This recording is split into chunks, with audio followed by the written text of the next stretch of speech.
হে মা, হে বাবা শুনো,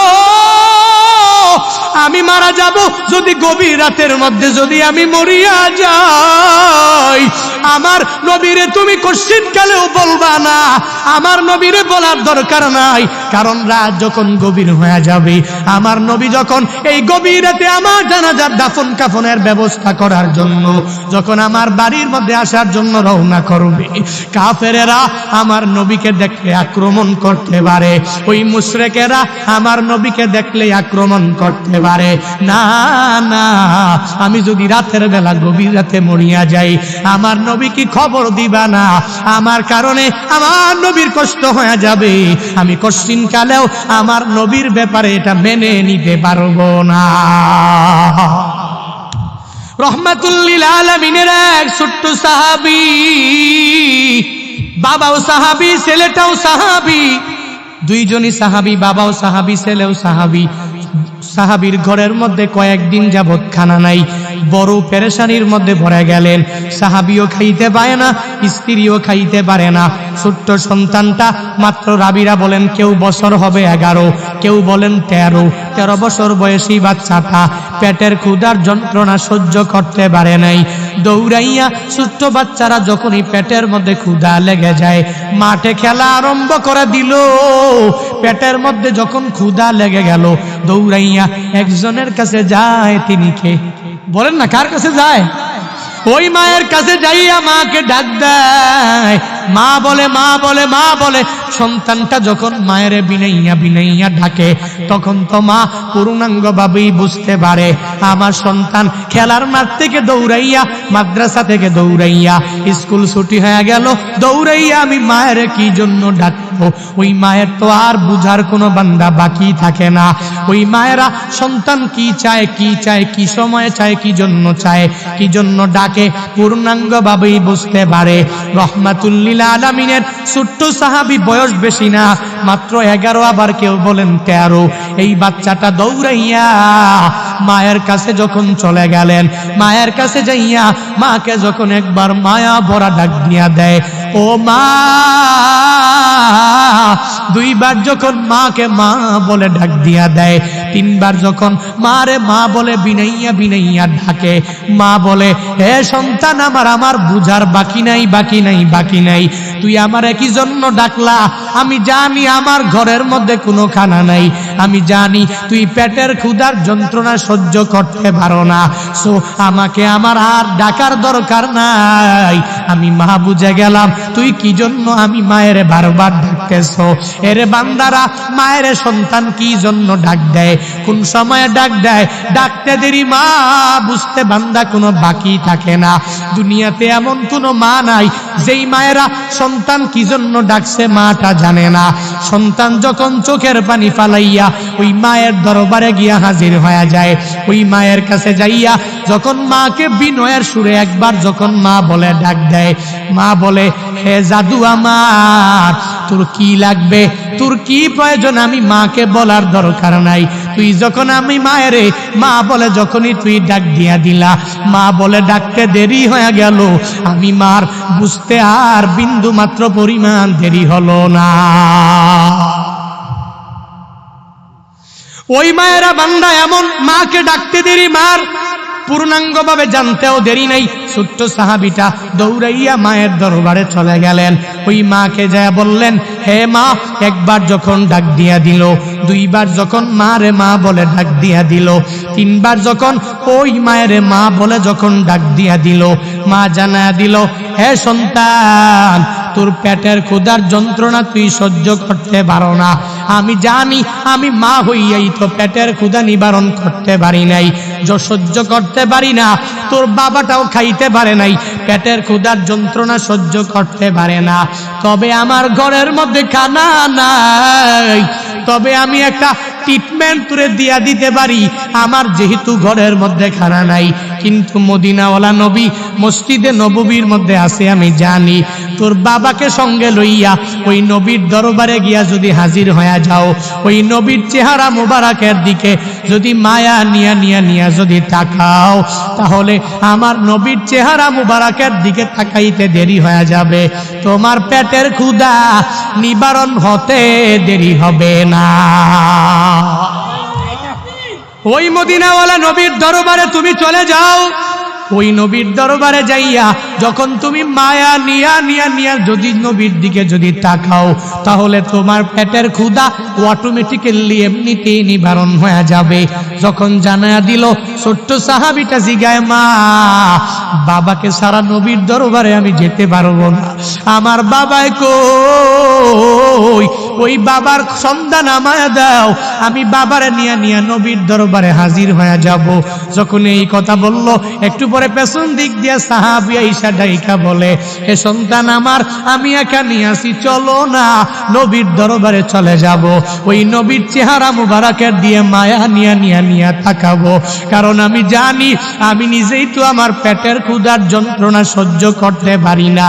তুই ছোট্ট মানুষ, তুইও তো পেটের ক্ষুধার যন্ত্রণা সহ্য করতে পারো না। আমি জানি জানি ছোট্ট সাহাবীটাকে লইয়া বাবা যখন নবীর দরবারে চলে যায় মসজিদে নববীতে, ইতিমধ্যেই নবীজি আমার বয়ান আরম্ভ করে দিলেন।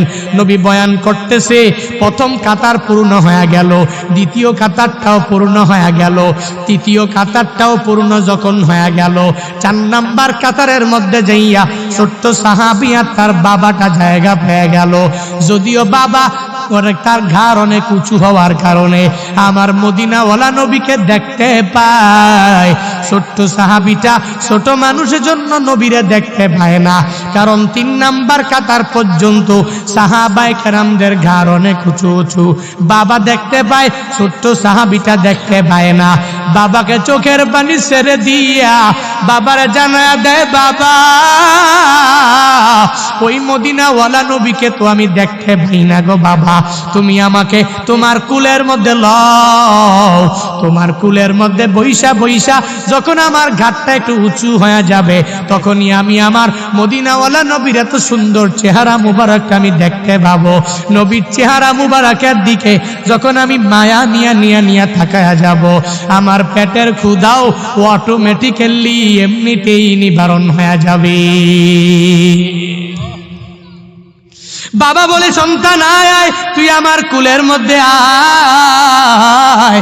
সন্তানটাকে কুলের মধ্যে লইয়া লইয়া যখন সন্তানটার ঘাটটা একটু উঁচু হয়ে গেল, আমার মদিনাওয়ালা নবীর দিকে যখনই তাকাইলেন, নবীর চেহারা মুবারকের দিকে তাকাইয়া তাকাইয়া একটু পরে ছোট্ট সাহাবীটা পেটের মধ্যে জুড়ে জুড়ে জুড়ে জুড়ে থাপ্পড় মারে, আর একটু পরে চোখ দিয়া বে বে বে বে পানি পড়ে। এবার ছোট্ট সাহাবীটাকে বাবা জিগাইল, হে সন্তান আমার, বুঝলাম না, তুই নবীর চেহারা মুবারকের দিকে তাকানোর পরে পেটের মধ্যে এত জুড়ে জুড়ে জুড়ে জুড়ে কেন তুমি থাপ্পড় মারলা? আবার একটু পরে নবীর চেহারা মুবারকের দিকে তুমি তাকাইয়া চোখের পানি ফালাইয়া কেন তুমি কান্না করলা? এই সন্তান আমি বুঝি নাই। সন্তান বলে, বাবা আমার, আমি আমার নবীর চেহারা মুবারকের দিকে তাকাইয়া আমার পেটের মধ্যে জুড়ে জুড়ে জুড়ে জুড়ে কেন আমি থাপ্পড় মারলাম জানেননি? জানেননি?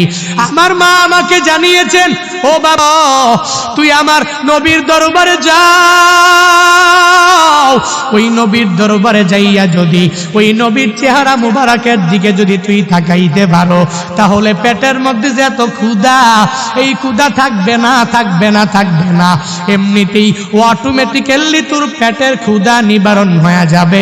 ও বাবা জানেননি, আমি আমার পেটের এত ক্ষুধা নিয়ে যখন নবীর চেহারা মুবারকের দিকে আমি মায়া নিয়া নিয়া যখনই নবীর দিকে আমি তাকাইয়া রইলাম, একটু দেরি হয়ে গেল, কিন্তু আমার পেটের ক্ষুধা নিবারণ হতে দেরি হলো না। এই জন্য আমি নবীর চেহারা মুবারকের দিকে তাকাইয়া পেটের মধ্যে জুড়ে জুড়ে জুড়ে জুড়ে আমি থাপ্পড় মারলাম। এই কথা বলে বলে এবার বাবারে জানায়া দেয়, হে বাবা আমার, এখন আমি চোখের পানি ফালাইয়া কেন কান্দি জানেননি? ওই নবীর চেহারা মুবারক এত সুন্দর, ওই নবীর চেহারা মুবারকের দিকে আমার তাকাইতে দেরি হলো, আমার পেটের ক্ষুধাটা নিবারণী হতে দেরি হলো না। কিন্তু এই নবীর সুন্দর চেহারা মুবারকটা দেখিয়াও কি ওই তায়েফের কাফেরদের একটু মায়া কি লাগে নাই? আমি আমার মায়ের জবান থেকে আমার নবীর ব্যাপারে আমি শুনেছি, আমার মা আমাকে জানাইয়া দিয়েছে, আমার মা আমাকে বলে দিয়েছে ওই নবীকে নাকি তায়েফের কাফেরেরা যেই পরিমাণ আঘাত করেছে, যেই পরিমাণ নবীর উপরে জুলুম করেছে, নির্যাতন করেছে, ও বাবা আমার, আমি ওই তায়েফের ছোট্ট ছোট্ট বাচ্চা যারা, ওই তায়েফের বড় বড় লোক যারা, এদের কথা স্মরণ করিয়া করিয়া আমার নবীর মায়া নিয়া এদের হিদায়াতের জন্য আমি চোখের পানি ফালাইয়া ফালাইয়া এই নবীর সামনে দাঁড়াইয়া আমি এখানে বসে বসে তোমার কুলের মধ্যে চোখের পানি ফালাই। কেন ফালাই জানুনি বাবা? তারা কি একটুও কি আমার নবীকে দেখে মায়া লাগলো না? ওই নবীর চেহারা মুবারকের দিকে তাকাইয়া কেমনে তারা ওই নবীর দিকে পাথরগুলো হাতের মধ্যে নিয়া নিয়া এত জোরে জোরে সুরে মারলো গো বাবা। এজন্য আমি নিজেকে ধরে রাখতে পারি নাই। আমি আমার নবীর দিকে তাকাইয়া চোখের পানি ফালাইলাম। বাবা জানায়া দেয়, হে সন্তান আমার, তুই যে আমার নবীরে এই পরিমাণ ভালোবাসা তুই ভালোবাসলা, আসলেই কি ওই নবীরে কি পরিমাণ তুই ভালোবাসো আমার একটু জানাও না। ছোট্ট বাচ্চা, বয়স বেশি নাকি কম? কম বয়সী বাচ্চাটা বাবারে জানায়া দেয়, হে বাবা, আমি যদিও ছোট তবে তোমাকে আমি একটা বড় ধরনের কথা বলে ফেলি। ও বাবা আমার, আমি আমার নবীরে কি পরিমাণ ভালোবাসি জানুনি বাবা? আমি আমার নিজের জীবনের চাইতেও আমি আমার নবীকে বেশি পরিমাণ ভালোবাসি।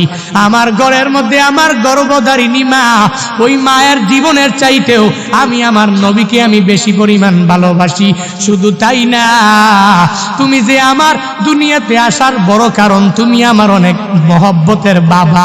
আমি তোমার চাইতেও আমার নবীকে বেশি পরিমাণ আমি ভালোবাসি। সুবহানাল্লাহ। বাড়ি যে কইেন মিয়া, জোরে কোন না সুবহানাল্লাহ। ছোট্ট সাহাবী, বয়স কম না বেশি? কি বলে? তোমার চাইতেও বেশি, মায়ের চাইতেও বেশি, আমি আমার জীবনের চাইতেও বেশি আমার নবীকে বেশি ভালোবাসি। আল্লাহ দেখে কি দেখে না? নবীর জন্য প্রেম খেলে আল্লাহ দেখে কি দেখে না? নবীর জন্য পাগল যারা প্রেম খেলা খেলে, নবীর প্রেমে পাগল যারা প্রেম খেলা খেলে, নবীর প্রেমে ওয়াজ করনি দন্ত দে ফেলে, নবীর প্রেমে ওয়াজ করনি দন্ত দে ফেলে, নবীর প্রেমে পাগল যারা প্রেম খেলা খেলে। হায় রে নবীর প্রেমে পাগল যারা প্রেম খেলা খেলে, নবীর জন্য পাগল পারা জীবন দিল হান জালা, নবীর জন্য পাগল পারা জীবন দিল হান জালা। গোসল করাইল তারে ফেরেশতার দলে, গোসল করাইল তারে ফেরেশতার দলে, নবীর প্রেমে পাগল যারা প্রেম খেলা খেলে। হায় রে নবীর প্রেমে পাগল যারা প্রেম খেলা খেলে, নবীর প্রেমে ওয়াজ করনি দন্ত দে ফেলে, নবীর প্রেমে ওয়াজ করনি দন্ত দে ফেলে, নবীর প্রেমে পাগল যারা প্রেম খেলা খেলে। হায় রে নবীর প্রেমে পাগল যারা প্রেম খেলা খেলে। নবীর প্রেমে পাগল যারা, তারাই তো নবীর ভালোবাসা বুঝে, ঠিক কিনা? ছোট্ট সাহাবী যদিও ছোট, কিন্তু নবীর প্রেমের সাগরে ডুব দিয়া বাবারা জানায়, তোমার চাইতেও বেশি ভালোবাসি, মায়ের চাইতেও বেশি ভালোবাসি, আমি আমার জীবনের চাইতেও আমার নবীকে বেশি ভালোবাসি। আল্লাহ দেখে, আল্লাহ জিব্রাইলে পাঠাইলেন, হ্যাঁ জিব্রাইল যাও নবীর কাছে। নবীর সামনে বৈশা বৈশা বাবা আর ছেলে কি পরিমাণ নবীর প্রেমে হাবুডুবু খায়, যে নবীরে জানায় দাও। নবীকে আয়েশা যখন জানায়া দিলেন, রাহমাতুল লিল আলামিন ডাকলেন, হে ছোট্ট সাহাবী এদিকে আসো। নবী ছোট্ট সাহাবীটাকে বুকের কাছে টানলেন, যা বললেন, ছোট্ট সাহাবী, তুমি কি আমাকে ভালোবাসো? হ্যাঁ নবী, আমি আপনাকে ভালোবাসি। কি পরিমাণ ভালোবাসো? বলে, নবী, আমি আমার জীবনের চাইতেও আপনাকে বেশি ভালোবাসি। নবী, আমি আমার এখানে বাবা আছে, বাবার চাইতেও আপনাকে বেশি ভালোবাসি। নবী, আমার বাড়িতে আমার গর্ভধারিণী মা আছে, আমি আমার মায়ের চাইতেও আপনাকে বেশি ভালোবাসি। রহমাতুল লিল আলামিন জানায়া দিলেন, তুমি প্রমাণ দেওয়া লাগবে। প্রমাণ দেওয়া ছাড়া মদিনাওয়ালা নবীকে বললেই তো হবে না আমি আপনাকে ভালোবাসি। প্রমাণ দাও। যখন রহমাতুল লিল আলামিন ছোট্ট সাহাবীটাকে বললেন, হে ছোট্ট সাহাবী, তোমার কোমরের মধ্যে এটা কি? বলে, আমার কোমরের মধ্যে এটা খঞ্জর। কে দিয়েছে? বলে, আমার মা জুলাইয়া দিয়েছে। কেন দিয়েছে? আত্মরক্ষা করার জন্যই আমাকে দিয়েছে। নবী আমার খঞ্জরটা তার খাপ থেকে বের করে নিয়া বলে, হে ছোট্ট সাহাবী, তুমি এই খঞ্জরটা নিয়ে দৌড়াইয়া চলে যাও। তুমি তোমার বাবার কাছে যাইবা। যদি তোমার বাবার চাইতেও আমাকে বেশি পরিমাণ ভালোবাসো, ওই বাবার চাইতেও যদি আমি নবীরে বেশি পরিমাণ প্রায়োরিটি তুমি দাও, এই খঞ্জরটা নিয়া তুমি বাবার কাছে যাইবা। ওই বাবার দেহটা থেকে গর্দানটা আলাদা করিয়া তুমি আমি নবীর সামনে এসে হাজির করে দিবা। যদি করে দিতে পারো তাহলে প্রমাণ হয়ে যাবে তুমি তোমার বাবার চাইতেও আমাকে বেশি পরিমাণ ভালোবাসো। খঞ্জরটা হাতে দিয়া দিলেন। হাতে দিতে দেরি, এই ছোট্ট বাচ্চাটা দৌড় দিতে দেরি নাই। সাহাবায়ে কেরাম চোখের পানি ফালাইয়া কান্দে। সাহাবায়ে কেরাম সবাই কান্দে, কারণ আজকে নিজের সন্তানের হাতে বাবাটা খুন হয়ে যাবে, ওই বাবার গর্দানটা আলাদা করে নিয়ে যাবে। সবাই কান্দে। ওদিকে বাবাও চোখের পানি ফালাইয়া মাওলার দরবারে বলে, ওরে দয়ার মালিক, আমাকে এই পরিমাণ নবী প্রেমিক তুমি একটা সন্তান দিয়া দিলা। ওই নবীর কথা শুনিয়া আমার গর্দান নেওয়ার জন্য সে পাগল পারা হয়ে গেল। আমি তোমার শুকরিয়া শেষ করে আমি আমার জিন্দেগিতেও শেষ করতে পারবো না। ও আল্লাহ, আমার এই সন্তানটাকে তুমি দ্বীনের জন্য কবুল করো, আমার এই সন্তানটাকে তুমি ইসলামের জন্য কবুল করে নাও। বাবা চোখের পানি ফালায় আর সন্তানের জন্য মন খুলে মাওলার দরবারে দোয়া করে। ওদিকে ছোট্ট বাচ্চাটা দৌড়াইয়া যখন খঞ্জরটা নিয়া ওই বাবার গর্দানের নিচে যখনই রাখলেন, এখনই পুরা দেহ থেকে মাথাটা যখনই আলাদা করে দিবে, মদিনাওয়ালা নবী ডাক দেয়, হে ছোট্ট সাহাবী, লাগবে না, আয় প্রমাণ হয়ে গেছে। আমি তো তোর বাবার গর্দান আলাদা করার জন্য আমি তোর কাছে পাঠাই নাই, বরং তোর বাবার কাছে আমি কেন পাঠাইছি তোরে জানো প্রমাণ করার জন্য। তুই কি তোর বাবাকে বেশি প্রায়োরিটি দাও, নাকি পূর্ণাঙ্গ ভাবে আমি নবীরে তুই পূর্ণাঙ্গ প্রায়োরিটি দাও? যখন এই কথা বললেন, ছোট্ট সাহাবীটাকে আবার নবীর কাছে নিয়ে আসলেন। বাবাটাকেও ডাকলেন। আয়েশা বললেন, হে সন্তানের বাবা, এমন একটা নবী প্রেমিক সন্তান পেয়ে গেলা।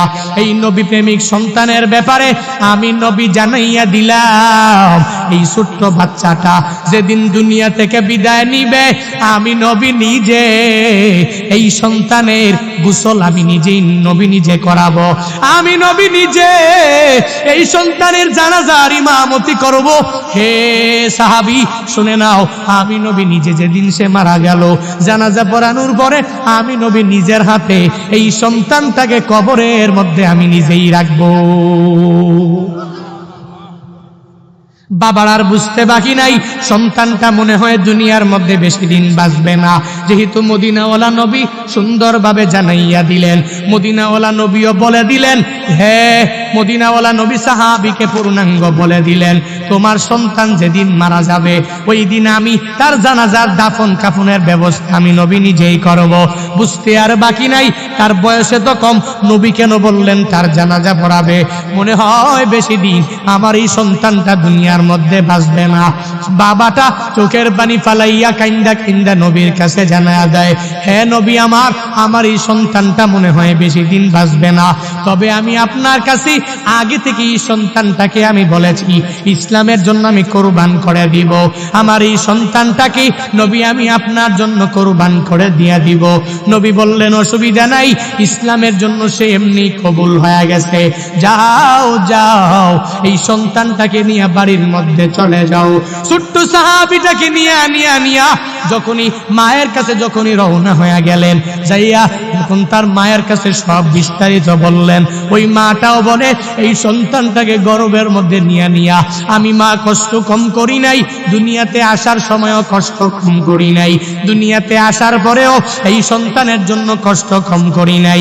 জান জান ও স্বামী নবী যেহেতু বলেছে আমার এই সন্তান আমার মাওলার দরবারে কবুল হয়ে গেছে, আমি মা হইয়া জানাইয়া দিলাম এই সন্তানটাকে আমিও ইসলামের জন্য পূর্ণাঙ্গভাবে বিদায় দিয়া দিলাম। মাও বিদায় দিয়া দিল, বাবাও বিদায় দিয়া দিল। সন্তান দুনিয়াতে মনে হয় বেশি দিন বাঁচবে না, কারণ মদিনাওয়ালা নবী তো জানায়া দিয়েছে নবী জানাজা পড়াবে, দাফন কাফনের ব্যবস্থা নবী আমার নিজেই করবে। এবার কয়েকদিন পরে এমন ভাবে ওই ছোট্ট সাহাবীর জ্বর চলে আসলো, এত গরম হয়ে গেল, রাত গভীর হইতে লাগলো, ছোট্ট সাহাবীর জ্বর বাড়তেই লাগলো, রাত গভীর হতে লাগলো, ছোট্ট সাহাবীর জ্বর বাড়তেই লাগলো। একটা পর্যায়ে ছোট্ট সাহাবীটা মারে ডাক দেয়, মা তুমি আমার কাছে আসো। বাবারে ডাক দেয়, ও বাবা তুমি আমার কাছে আসো। মায়ের ডাইকা ডাইকা বাবারে ডাইকা ডাইকা জানাইয়া দেয়, মা বাবা বাবা। এভাবে মায়ের হাতটাকে নিজের হাতের মধ্যে ঢুকাইয়া বাবার হাতটাকে হাতের মধ্যে রাখিয়া রাখিয়া রাখিয়া রাখিয়া আবদার জানায়, হে মা মনে হয় আর বেশিক্ষণ দুনিয়ার মধ্যে থাকবো না, ও বাবা বেশিক্ষণ মনে হয় আর দুনিয়ার মধ্যে বেঁচে থাকবো না, তবে আমি আমার জীবনের শেষ আবদার করে করে আমি তোমাদের কাছে জানাইয়া দিলাম, হে মা হে বাবা জানো জানো জানো নবী আমাকে জানিয়েছেন আমি যেদিন মারা যাব, যেই সময় মারা যাব, আমার নবী আমার জানাজার দাফন কাফনের ব্যবস্থা নবী নিজেই করবে। হে মা হে বাবা শুনো, আমি মারা যাব যদি গভীর রাতের মধ্যে যদি আমি মরিয়া যাই, আমার নবীরে তুমি কোশ্চিন কালেও বলবা না, আমার নবীরে বলার দরকার নাই, কারণ রাত যখন গভীর হয়ে যাবে, আমার নবী যখন এই গভীর রাতে আমার জানাজার দাফন কাফনের ব্যবস্থা করার জন্য যখন আমার বাড়ির মধ্যে আসার জন্য রওনা করবে, কাফেরেরা আমার নবীকে দেখলে আক্রমণ করতে পারে, ওই মুশরিকেরা আমার নবীকে দেখলে আক্রমণ করতে পারে। না না, আমি যদি রাতের বেলা গভীর রাতে মরিয়া যাই, আমার নবী কি খবর দিবা না? আমার কারণে আমার নবীর কষ্ট হয়ে যাবে, আমি কোশ্চিন কালেও আমার নবীর ব্যাপারে এটা মেনে নিতে পারবো না। ছোট্ট সাহাবীটা মায়ের কাছে বাবার কাছে আবদার জানাইয়া একটু পরে যখন দুনিয়া থেকে পূর্ণাঙ্গ বিদায় নিয়ে নিল, রাত গভীর হয়ে গেল, দুনিয়া থেকে বিদায় নেওয়ার পরে মা বাবা সন্তানটার আবদারটাও তো মানা লাগবে, এই জন্য নবীর কাছে যায় না, নবীরেও খবর দেয় না, নিজেরা মিলিয়া কয়েকজনে মিলিয়া জানাজার দাফন কাফনের ব্যবস্থা করে দিল। ফজরের নামাজের পরে এক সাহাবী যাইয়া নবীকে জানায়া দিল, হে নবী আমার, যেই ছোট্ট সাহাবীর জন্য দোয়া করেছেন, যেই ছোট্ট সাহাবী আপনাকে বেশি পরিমাণ ভালোবাসে, সে দুনিয়ার মধ্যে বেঁচে নাই, সে দুনিয়া থেকে বিদায় নিয়ে চলে গেছে। নবী এই কথা শুনতে দেরি চোখের পানি ছেড়ে দিয়া দিয়া দিয়া নবী বলে, হে সাহাবী, আমি ওই ছোট্ট সাহাবীর কাছে ওয়াদাবদ্ধ হয়েছিলাম, আমি তার দরবারে যাব, আমি তার কাছে যাইয়া আমি তার জানাজার দাফনের ব্যবস্থা করব, আমি সব কাফনের ব্যবস্থা করব, আমি নবী নিজের হাতে তাকে পূর্ণাঙ্গভাবে গোসল করাইয়া দিব। ছোট্ট সাহাবী বলে, হে নবী না না, ওই ছোট্ট সাহাবী আর জমিনের উপরে নাই, সে কবরস্থ হয়ে গেছে। নবী বলেন, কি বলো, আমাকে না জানাইয়া কেন খবর দিল? নবী দৌড়াইয়া ছোট্ট সাহাবীর বাড়িতে যখন চলে গেলেন, যাইয়া দেখে ছোট্ট সাহাবীর মা বাবার মনটা বড়ই খারাপ, ছোট্ট সাহাবী কবরের মধ্যে শায়িত। নবী আমার যাইয়া তার মা বাবার কাছে যখন যায় আর যায় বলে, হে সন্তানের মা বাবা, আমি নবী ওয়াদাবদ্ধতার কাছে হয়েছিলাম, যখন সে মারা যাবে আমি নবী নিজের হাতে গোসল করাইয়া দিব, যখন সে মারা যাবে আমি নবী তার নিজের জানাজার ইমামতি করব। তোমরা আমাকে কেন বললা না? ওই মা বাবা চোখের পানি ছেড়ে দিয়া বলে, নবী আমার, যখন আমার এই সন্তানটা দুনিয়া থেকে বিদায় নিয়ে চলে যাবে আমাদের কাছে ওসিয়ত করে করে করে করে জানাইয়া গিয়েছে, নবী আমার, যখন সে রাতের বেলা যদি মারা যায় ওসিয়ত করেছে যাতে নবীকে খবর না দেওয়া হয়, কারণ নবীকে যদি খবর দেয় তাহলে নবী আপনার উপরে, কাফেরেরা মুশরিকেরা রাতের বেলা কোনো আঘাত আপনার উপরে করতে পারে। এজন্য হে নবী, ওই ছোট্ট সন্তানের আবদার পূরণ করতে যাইয়া, ওই ছোট্ট সন্তানের পূর্ণাঙ্গ ওসিয়ত মানতে যাইয়া নবী পারি নাই, আপনাকে খবরও দিতে পারি নাই। নবী আমার বলে, হে সন্তানের মা বাবা, ওই সন্তানের কবরটা কই তোমরা আমাকে দেখাইয়া দাও। তখন কবর দেখাইয়া দেওয়া হলো। কবরের সামনে যাইয়া নবী আমার কবরের মধ্যে নবী নিজে পড়ে গেলেন। নবীর বাম হাতটা কি কবরের মাটির উপরে রাখিয়া রাখিয়া ডান হাতটা দিয়া আমার মাওলার দরবারে ডাইকা ডাইকা বলে, ওরে দয়ার মালিক, আমার এই সন্তানটা এই দুনিয়াতে, আমার এই সাহাবীটা আমার জন্য দুনিয়াতে যেই পরিমাণ পাগল পাড়া ছিল, আমি নবীর জন্য অনেক ভালোবাসা সে জুগিয়েছে অন্তরের মধ্যে, আমি নবীর ইশক নিয়ে নিয়ে সে কবরের মধ্যে চলে গেছে। এই দুনিয়াতে আমি তার উপরে রাজি ছিলাম। ও আল্লাহ, আজকে কবরের মধ্যে হাতটা রাখিয়া রাখিয়া তোমার কাছে আবদার জানাই, কবরস্থ হয়ে যাওয়ার পরে, এই বারজাকের জীবনের মধ্যে যাওয়ার পরে আমার এই ছোট্ট সাহাবীর প্রতি দুনিয়াতে আমি যে পরিমাণ রাজি ছিলাম, দুনিয়া থেকে বিদায় নেওয়ার পরে তুমি আমার সাহাবীর প্রতিও এই পরিমাণ রাজি হইয়া যাও। মা বাবা ডেকে বলে, হে দুনিয়ার মানুষেরা শুনে নাও, শুনে নাও, আমার নবী আমার এই ছোট্ট বাচ্চার জন্য কবরের মধ্যে হাতটা রাখিয়া যখন হাতটা উপরে দিয়া মাওলার দরবারে যেই দোয়াটা করে দিল, আমি আমার পুরো জীবনের মধ্যেও নবী কারো জন্য এমন দোয়া করেছে আমি শুনতে পাই না। وأشهد أن لا إله إلا الله وحده لا شريك له لا ضد له ولا مثل له ولا مثيل له وأشهد أن سيدنا وسندنا وحبيبنا وحبيب ربنا وطبيبنا وطبيب قلوبنا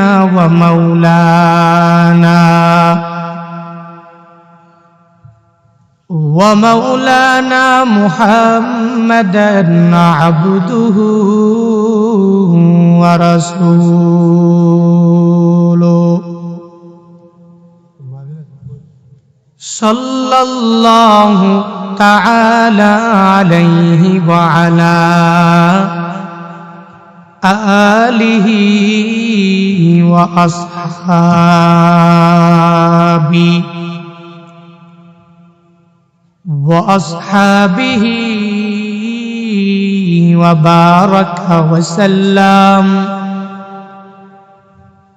وبارك وسلم تسليما كثيرا كثيرا.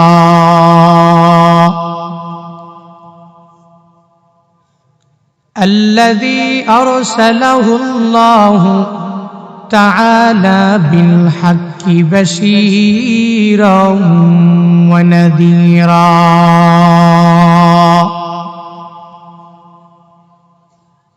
وداعيا إلى الله بإذنه وسراجا منيرا.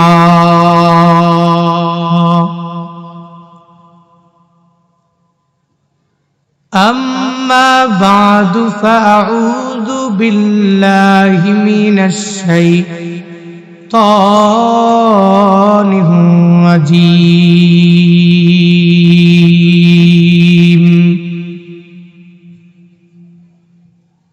بسم الله الرحمن الرحيم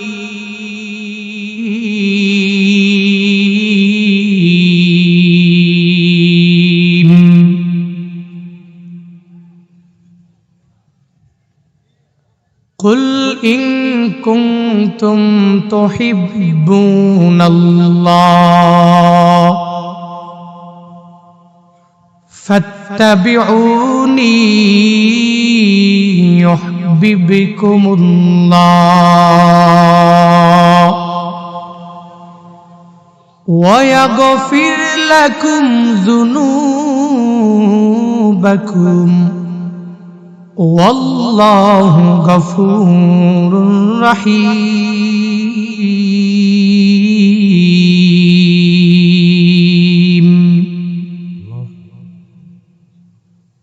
وقال النبي صلى الله عليه وآله وسلم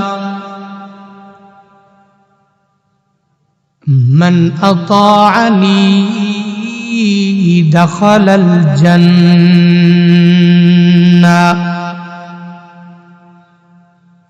أو كما قال النبي عليه الصلاة والسلام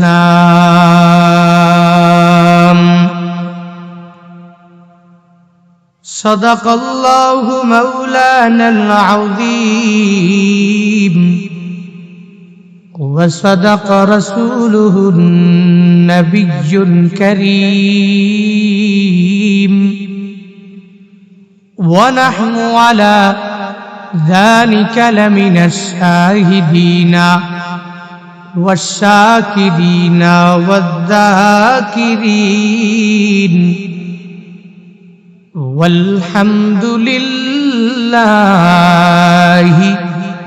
رب العالمين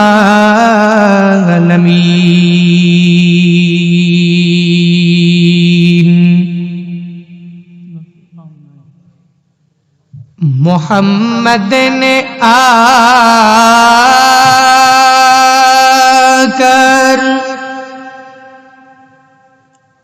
کفر کو مٹایا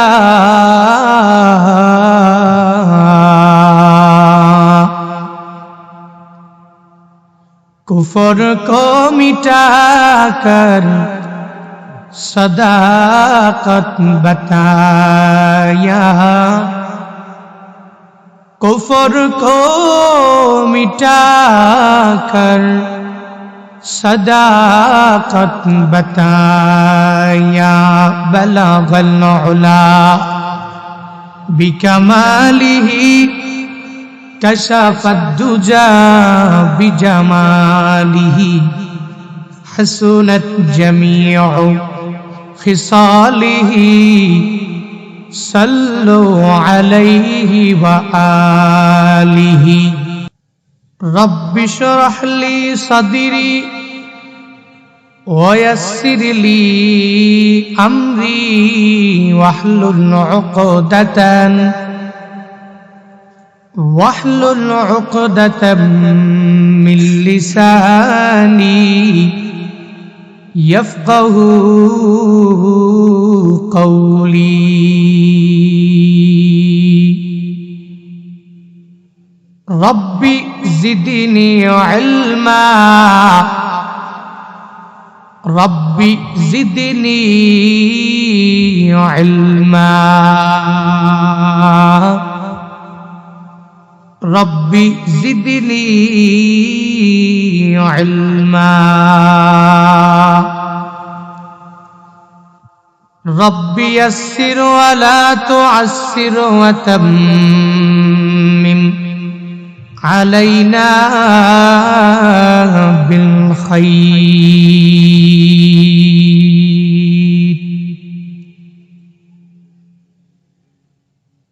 मैं दूर हूँ मजबूर हूँ ऐ सैयद आलम मैं दूर हूँ मजबूर हूँ ऐ सैयद आलम, दीदार दिखाते नहीं आवाज सुना दो, दीदार दिखाते नहीं आवाज सुना दो। मैं सूरत यूसुफ को नहीं चाहने वाला, मैं सूरत यूसुफ को नहीं चाहने वाला, मैं कैस के मानंद नहीं आशिक लैला, मैं कैस के मानंद नहीं आशिक लैला, मैं आशिक मौला हूँ मेरा इश्क दवाना, मैं आशिक मौला हूँ मेरा इश्क दवाना। ई जुमला जहाँ जिसके तजल्ली से उजाला, ई जुमला जहाँ जिसके तजल्ली से उजाला। আজকের মাহফিলের আয়োজন করেছেন কারা? ঢাকা থেকে অথবা দূর দূরান্ত থেকে আপনাদের এলাকায় ভাড়াটিয়া এসে আপনাদের জন্য অন্য দূরের লোকেরা এই মাহফিলের বাগানটা সাজায়নি, বরং সাজিয়েছেন আপনাদের রসুল্লাবাদের কিছু কৃতি সন্তানেরা, যারা চাইলেই আজকের এই মাহফিলের স্থলে একটা গানের প্যান্ডেল দিতে পারত কি পারত না? যারা চাইলেই আজকের এই মাহফিলের স্থলে একটা ক্রিকেটের টিম ইউনিয়ন ভিত্তিক অথবা ফুটবলের একটা টিম ইউনিয়ন ভিত্তিক ছাড়তে পারত কি পারত না? কারণ যুবকেরা চাইলেই সব কিছু পারে, এদেরকে বাধা দিয়ে রাখার মতো ক্ষমতা কারো হাতে। গত কয়েকদিন আগে আমার প্রোগ্রাম ছিল রংপুর, কুড়িগ্রাম, ঠাকুরগাঁ, লালমনিরহাট, নীলফামারী, পঞ্চগড়, ঠাকুরগাঁ, অর্থাৎ উত্তরবঙ্গের সব প্রোগ্রামগুলো রংপুরে স্টে করছিলাম। ওখান থেকে দিনাজপুরে এক প্রোগ্রামে যাব, প্রতিমধ্যেই যাওয়ার পথে দেখি বিশাল এক এরকম প্যান্ডেল। আমরা এখন সচরাচর ন্যাচারালি এরকম একটা প্যান্ডেল দেখলে কি বুঝি যে একটা বেহেশতের বাগান হবে, হয়তো একদিন পরে অথবা 2 দিন পরে একটা মাহফিল হবে, এটাই তো বুঝি নাকি? প্রোগ্রামে গেলাম, দিনাজপুরে বয়ান শেষ করলাম, রিটার্ন ব্যাক করলাম, আসার পথে শুনি ওই প্যান্ডেলের নিচে এক বিশ্রী গান লাগাইয়া যুবকও আছে, যুবতীও আছে, বেড়াও আছে, বেড়িও আছে, বৃদ্ধও আছে, বৃদ্ধাও আছে, এত বিশ্রী গান পড়েন না, নাউজুবিল্লাহ। তখন আমি ভাবলাম ওদের ওখানে এই যে বিশাল এক গানের প্যান্ডেল সাজাইলো, অবশ্যই কোন একটা যুবকদের টিম এই গানের প্যান্ডেল জাহান্নামের ওয়েটা বেছে নিয়েছে। দেখেন হিতে বিপরীতে আমি যেই প্রোগ্রামে গেলাম দিনাজপুরে, ওখানে প্রত্যেকটা যুবক আমাকে দেখে রিসিভ করে নিল এবং এত বড় একটা বেহেশতের বাগান সাজাইলো। তখনই আমি চিন্তা করলাম, যুবকেরা চাইলেই যে কোনো কিছু করতে পারে, সে চাইলেই তার যৌবনকালের সময়টা ইবাদতের মাধ্যমে কাটাতে পারে, যৌবনকালের প্রত্যেকটা কাজ হালাল ওয়েতে করতে পারে। আবার যুবকেরা চাইলেই যৌবনকালের সময়ের প্রত্যেকটা কাজ সে হারাম ওয়েতে করতে পারে, আবার হারাম ওয়েতে সে যে কোনো কাজ চাইলেই মানুষের বিরুদ্ধে গিয়েও করতে পারে। যুবকদের পাওয়ার অ্যাবিলিটি, কিন্তু আপনাদের এলাকার যুবকেরা এরা কৃতি সন্তান, এদেরকে স্মরণ রাখবেন, এদেরকে দোয়া দিবেন, এদেরকে ভালোবাসবেন। এরা টাকা পয়সা পাইয়াই একটা অশ্লীল কাজের মধ্যেই টাকা পয়সা খরচ করেনি, বরং আপনাদের জন্য এত সুন্দর একটি বেহেশতের বাগান এরা সাজিয়েছেন। আপনারা খুশি না বেজার? মন থেকে বলেন, খুশি না বেজার? কম না বেশি? এই যুবকদের জন্য দোয়া দরকার আছে না নাই? আল্লাহ প্রত্যেকটা যুবককে দ্বীনের জন্য, ইসলামের জন্য মৃত্যু পর্যন্ত কবুল করুন, সকলে পড়ি আমিন। দোয়া করেন আল্লাহ প্রত্যেককে দুনিয়া আখিরাত উভয় জগতে কল্যাণকামীদের অন্তর্ভুক্ত বানায়া দেন। সকলে পড়ি আমিন। রাগ করেছেন আপনারা? কষ্ট পাচ্ছেন? কথা যদিও একটু আনক্লিয়ার। এমনি ভাই আমার গত কয়েকদিন যাবৎ গলা একদম বর্ষা, কথা বলতে পারি না। ঘুম থেকে ওঠার পরে তো গলার অবস্থা ভালোই থাকে না, পরে আস্তে আস্তে স্বাভাবিকভাবে যেরকম ঠিক হয় আস্তে আস্তে হয়ে আসে। এই জন্য এই মাইকে জুড়ে কথা বললে কালকে তো কথা বলতে হবে। কাল যাবো টাঙ্গাইল, পরের দিন সিরাজগঞ্জ, আবার ফিরে back to back committee. So প্রতিদিন এই দৌড়ানো, এত journey, long long long long journey. আসলে যদি একদিন একটু বাজে মাইক কইরা যায় আর ওখানে একটু চিল্লাইলেই পরের দিনের গলার অবস্থা একদম টাইট। এই জন্য আপনারা যেরকম ভালোবাসা নিয়ে বয়ান শোনার জন্য আসছেন, কালকে যারা আমার বয়ানে আসবে ওরাও কিন্তু ওই ভালোবাসা নিয়েই আসবে। সো আপনাদেরকে যা দিব ওদেরকেও এর চেয়ে বেশি দেওয়ার চেষ্টা করব, আপনাদেরকেও ওদের চেয়ে বেশি দেওয়ার চেষ্টা করব। কারণ মানুষ আমি একজন, সবাইকে দেওয়া লাগে সাওয়া সাওয়া, ইকুয়াল ইকুয়াল, সমান সমান। একজনকে কম দিলে খাইছে রে হুজুর বয়ান করছেন আজকে, আরেকজনকে বেশি দিলে কয়েককে ফাড়াইছে, ঠিক কিনা? এই জন্য ফাড়াফাড়ির দরকার নাই, কম বেশির দরকার নাই। আমরা ওয়াজ কম জানি না, তবে যতক্ষণ বলবো নিজেকে ইসলাহ করব, তারপর প্রত্যেকের আত্মশুদ্ধির নিয়তে আমরা কথা শুনবো। অনেক শুনতে হবে শর্ত নয়, কিছু শুনেন কিন্তু এর উপরে আমল করতে হবে, এটাই হচ্ছে শর্ত, ঠিক কিনা? এই জন্য আগে আমরা এই মাহফিলে আসছি যেহেতু, বসছি যেহেতু আল্লাহ তৌফিক দিয়েছেন, ওই রবের প্রশংসা একবার করে চিল্লায়া পড়ি আলহামদুলিল্লাহ। আরো জোরে পড়েন না আলহামদুলিল্লাহ। গুনাহ হবে নাকি? গুনাহ হইছে নাকি? শুধু বক্তার সওয়াব হইছে, শ্রোতার কোনো সওয়াব টওয়াব হয় নাই নাকি? রাহমাতুল লিল আলামিন জানাবে আমার যে উম্মতেরা জবান দিয়ে একবার বের করবে সুবহানাল্লাহ, জবান দিয়ে একবার বের করে দিল আলহামদুলিল্লাহ, জবান দিয়ে একবার যদি বের করে দেয় মালিকের বরত্ব আল্লাহু আকবার, কি ফায়দা হবে? আসমান থেকে জমিন পর্যন্ত খালি জায়গার কোনো অভাব নাই।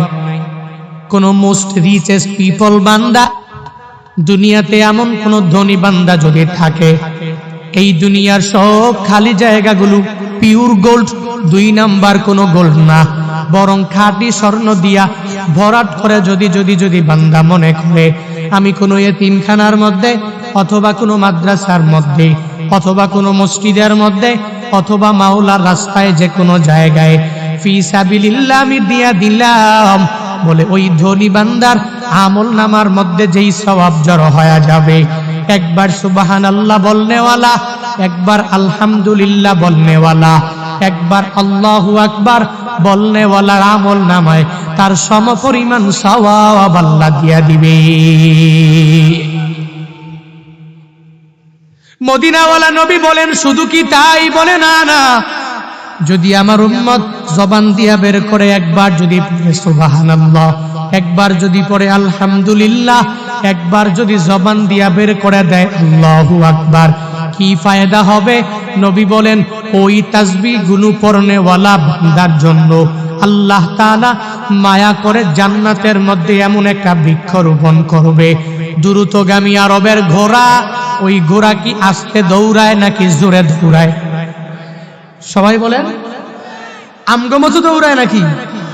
ওই দ্রুতগামী ঘোড়া মদিনাওয়ালা নবী বলেন যদি আমার কোন উম্মত জবান দিয়া যদি বের করে দেয় সুবহানাল্লাহ, আলহামদুলিল্লাহ, আল্লাহু আকবার, আল্লাহ মায়া করে জান্নাতের মধ্যে এমন একটা বৃক্ষ রোপণ করবে, দ্রুতগামী ঘোড়া যদি ওই বৃক্ষের নিচে দিয়া 400 বছর পর্যন্ত যদি দৌড়ায়, বলে দৌড়াইয়াও ওই ঘোড়াটা বৃক্ষের ছায়া শেষ করতে পারবে না। সব আছে না নাই? বেশি না কম? এরকম বৃক্ষ কি আপনাদের বিবাড়িয়া জেলা শহরের মধ্যে আছে নাকি? যে বৃক্ষের নিচে দিয়া ঘোড়া দৌড়াইতেছে, 400 বছর দৌড়াইছে, কিন্তু বৃক্ষের ছায়াটাই শেষ করতে পারে নাই। আসেনি এরকম বৃক্ষ? বাংলাদেশে আছে, সৌদি আরবে আছে, নাই? কোথায় আছে? সবাই বলেন কোথায় আছে? কার জন্য আছে? আমাদের জন্য, মুমিনদের জন্য। সুবহানাল্লাহ পড়নে ওয়ালার জন্য, আলহামদুলিল্লাহ পড়নে ওয়ালার জন্য, আল্লাহু আকবার পড়নে ওয়ালার জন্য। এজন্য এই তাসবিহগুলো পড়বেন। বক্তা বলতে হবে কেন? জোরে বলেন। আপনি নিজেই তো নিজের আবেগ নিয়ে পড়বেন। সকলে পড়ি সুবহানাল্লাহ, আরো জোরে পড়ি আলহামদুলিল্লাহ, আরো জোরে রবের বড়ত্ব একবার করে চিল্লায়া প্রকাশ করি, পড়ি আল্লাহু আকবার। কষ্ট হয়েছে? সওয়াব দিবেন কে? আমল নামাটা ভরপুর হয়ে গেছে, পড়েন না সুবহানাল্লাহ। আমার কথা মদিনাওয়ালা নবীর কথা। ওই নবীর কথা সত্য না মিথ্যা? সন্দেহ আছে? যদি সন্দেহ না থাকে তাহলে মদিনাওয়ালা নবীর কথা অনুযায়ী আল্লাহ আমাদের প্রত্যেককে এই তাসবিহগুলো যে পড়লাম এর প্রতিদান, এর বিনিময় আল্লাহ প্রত্যেককে দান করুক। সকলে পড়ি আমিন। খুতবায় একটি আয়াত পড়েছি, কমন আয়াত। আয়াতটা যদিও কমন কিন্তু দামি আয়াত, প্রত্যেকটা ব্যক্তি জানে, সবাই পারে। অনেক বক্তারা খুতবায় আয়াতটাকে নেয়। নবীর প্রতি প্রেম, নবীর প্রতি ভালোবাসা, রাহমাতুল লিল আলামিনের প্রতি ইত্তেবা, নবীর অনুসরণ, নবীর অনুকরণ, নবীকে নিজের জিন্দেগীর আদর্শ বানানো, এই সব কিছু এই আয়াতের মধ্যে নিহিত আছে। পড়েন না সুবহানাল্লাহ। শুধু কি তাই, অপর আয়াতে আল্লাহ তাআলা তাও জানায়া দিলেন যে লাকাদ কানা লাকুম ফি রাসূলিল্লাহি উসওয়াতুন হাসানাহ, রাহমাতুল লিল আলামিনের মধ্যেই তোমাদের জন্য রয়েছে উত্তম আদর্শ। কি আদর্শ? সবাই বলেন কি আদর্শ? মেসির মাঝে আছে উত্তম আদর্শ, নেইমারের মাঝে আছে, রোনালদোর মাঝে আছে, এমবাপ্পির মাঝে আছে, মার্টিনিজের আছে। মদিনাওয়ালা নবীর চেয়ে উত্তম আদর্শ দুনিয়াতে হতে পারে? কথা কার? ঘোষণা কার? জোরে বলেন না। লাকাদ কানা লাকুম ফি রাসূলিল্লাহি উসওয়াতুন হাসানাহ। রাহমাতুল লিল আলামিন জানায়া দিলেন, নবী আমার জানায়া দিলেন, আমাকে ইত্তেবা করলে তুমি জান্নাতের মধ্যে যেতে পারবা।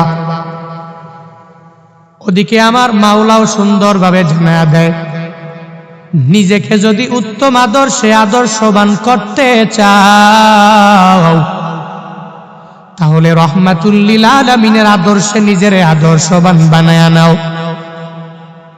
ওই নবীরে যদি নিজের আদর্শ বানাও তাহলে এই বান্দা আসমানের নিচে জমিনের উপরে তুমি হয়ে যাবা দামি, তুমি হয়ে যাবা সম্মানী। তোমার মতো দামি আর কেউ হতে পারবে না, ঠিক কিনা? আল্লাহ জানায়া দিলেন, মদিনাওয়ালা নবীর মাঝেই রয়েছে তোমাদের জন্য উত্তম আদর্শ। ওই নবীর আদর্শ মেনে নাও, ওই নবীর আদর্শে নিজেকে পূর্ণাঙ্গ আদর্শবান বানাও। আল্লাহ জানায়া দিলেন, নবী পূর্ণাঙ্গ ভাবে আপনি আপনার উম্মতের জানায়া দেন, আপনার উম্মত যদি আমি মাওলার ভালোবাসা নিয়ে জান্নাতি হতে চায়, আপনার উম্মত যদি আমি আল্লাহর ভালোবাসা অন্তরের মধ্যে নিয়া নিজের জিন্দেগীর সব গুনাহগুলো যদি ক্ষমা করাইতে চায়, তাহলে তার কাজটা কি হবে নবী জানেননি? আপনাকে ইত্তেবা করা লাগবে, আপনাকে অনুসরণ করা লাগবে, আপনাকে তাদের জীবনে চলার পথে পূর্ণাঙ্গ আদর্শ বানানো লাগবে।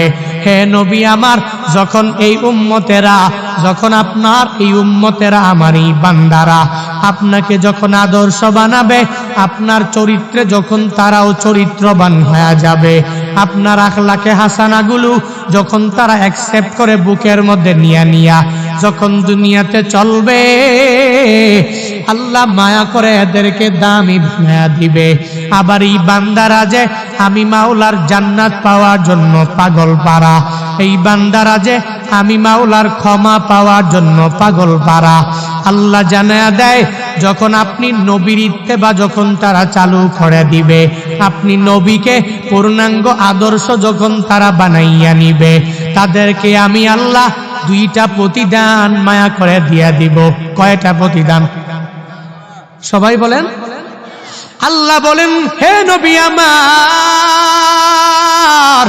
আপনার উম্মতেরা যদি পূর্ণাঙ্গভাবে আপনার ইত্তেবা করে করে করে করে নিজের জিন্দেগিটা চালাইতে পারে, আল্লাহ মায়া করে দুইটা প্রতিদান এদেরকে দিয়ে দিবে। দুইটা প্রতিদানের মধ্যে এক নাম্বার প্রতিদান কি নবী জানেননি? তারা যদি মাওলার ভালোবাসা নিয়ে জান্নাতের মধ্যে যেতে চায়, ওই নবীর ইত্তেবা যদি করতে পারে, আল্লাহ মায়া করে এই বান্দাকে ভালোবাসা জান্নাতে দিয়ে দিবে। আতিনা ফি দারি দুনিয়া না হাসান, আতিনা ফি দারে উকবা না হাসান, ইয়া গিয়াসাল মুস্তাগীসিন হাদিনা লফদিখারা বিল উলুমে ওয়াল গিনা, हर गोरी में देने तू तैयार है, झूना मंगे उस तू बेजारो है। আল্লাহ জানায়া দিলেন, নবী আমার, আপনারই উম্মতেরা যদি আপনাকে ইত্তেবা করে করে করে করে যদি চলতে পারে, আপনাকে অনুসরণ করে যদি কাটাইতে পারে, আপনাকে যদি আদর্শ বানাইয়া বানাইয়া যদি চলতে পারে, আপনি যা করেছেন এই উম্মতেরা যদি আপনার আদর্শগুলো মানিয়া মানিয়া চলে, কেমনে মানবে? নবী জিন্দেগিতে মিথ্যা বলে নাই। উম্মতেরা পশ্চিমকালেও কোনো মিথ্যার আশ্রয় নিতে পারে? নবী জিন্দেগিতে ওয়াদা করে ওয়াদা খেলাপ করে নাই। নবীর উম্মতেরা ওয়াদা করে ওয়াদা খেলাপ করতে পারবে না। নবী জিন্দেগিতে কেউ আমানত রাখলে খেয়ানত করে দেয় নাই। নবীর উম্মতেরা পশ্চিমকালেও আমানত রাখলে খেয়ানত করতে পারবে না। নবী জিন্দেগিতে কারো উপরে নারাজ হইয়া গালিগালাজ করে নাই। নবীর উম্মতেরা কাউকে গালিগালাজ করতে পারবে না। নবী রাস্তা দিয়া হাঁটে, ডান দিকে নবী হাঁটে, জিকিরে ফিকিরে নবী হাঁটে, নবী রাস্তা দিয়া হেঁটে যায়, গাইরে মাহারামের দিকে ভুলেও তো চোখ পড়ে না। বলে মদিনাওয়ালা নবীকে যদি কোনো বান্দা যদি আদর্শ বানাতে চাও, তাহলে রাস্তা দিয়া হাঁটো তো ডান দিকেই হাঁটা লাগবে। হাঁটতেছো এদিকে সেদিকে চোখটা উল্টাইয়া তাকানো যাবে না, কোনো গাইরে মাহারামের দিকেও তাকানো যাবে না। বরং বান্দা রাস্তার ডান দিক দিয়ে হাঁটো, নিচের দিকে তাকাইয়া তাকাইয়া বান্দা হাঁটা লাগবে। ওই মদিনাওয়ালা নবীর গুণে নিজেরে যদি গুণান্বিত বানাইয়া দিতে পারো, তাহলেই তো আমার নবীর পূর্ণাঙ্গ ইত্তেবা হয়ে যাবে। যদি ইত্তেবা করতে পারো, আল্লাহ মায়া করে জান্নাতের মধ্যে ঢুকায়া দিবে। আবার জিন্দেগিতে গুনাহের শেষ নাই, এমন কোনো গুনাহ নাই বান্দা তুমি করলা না।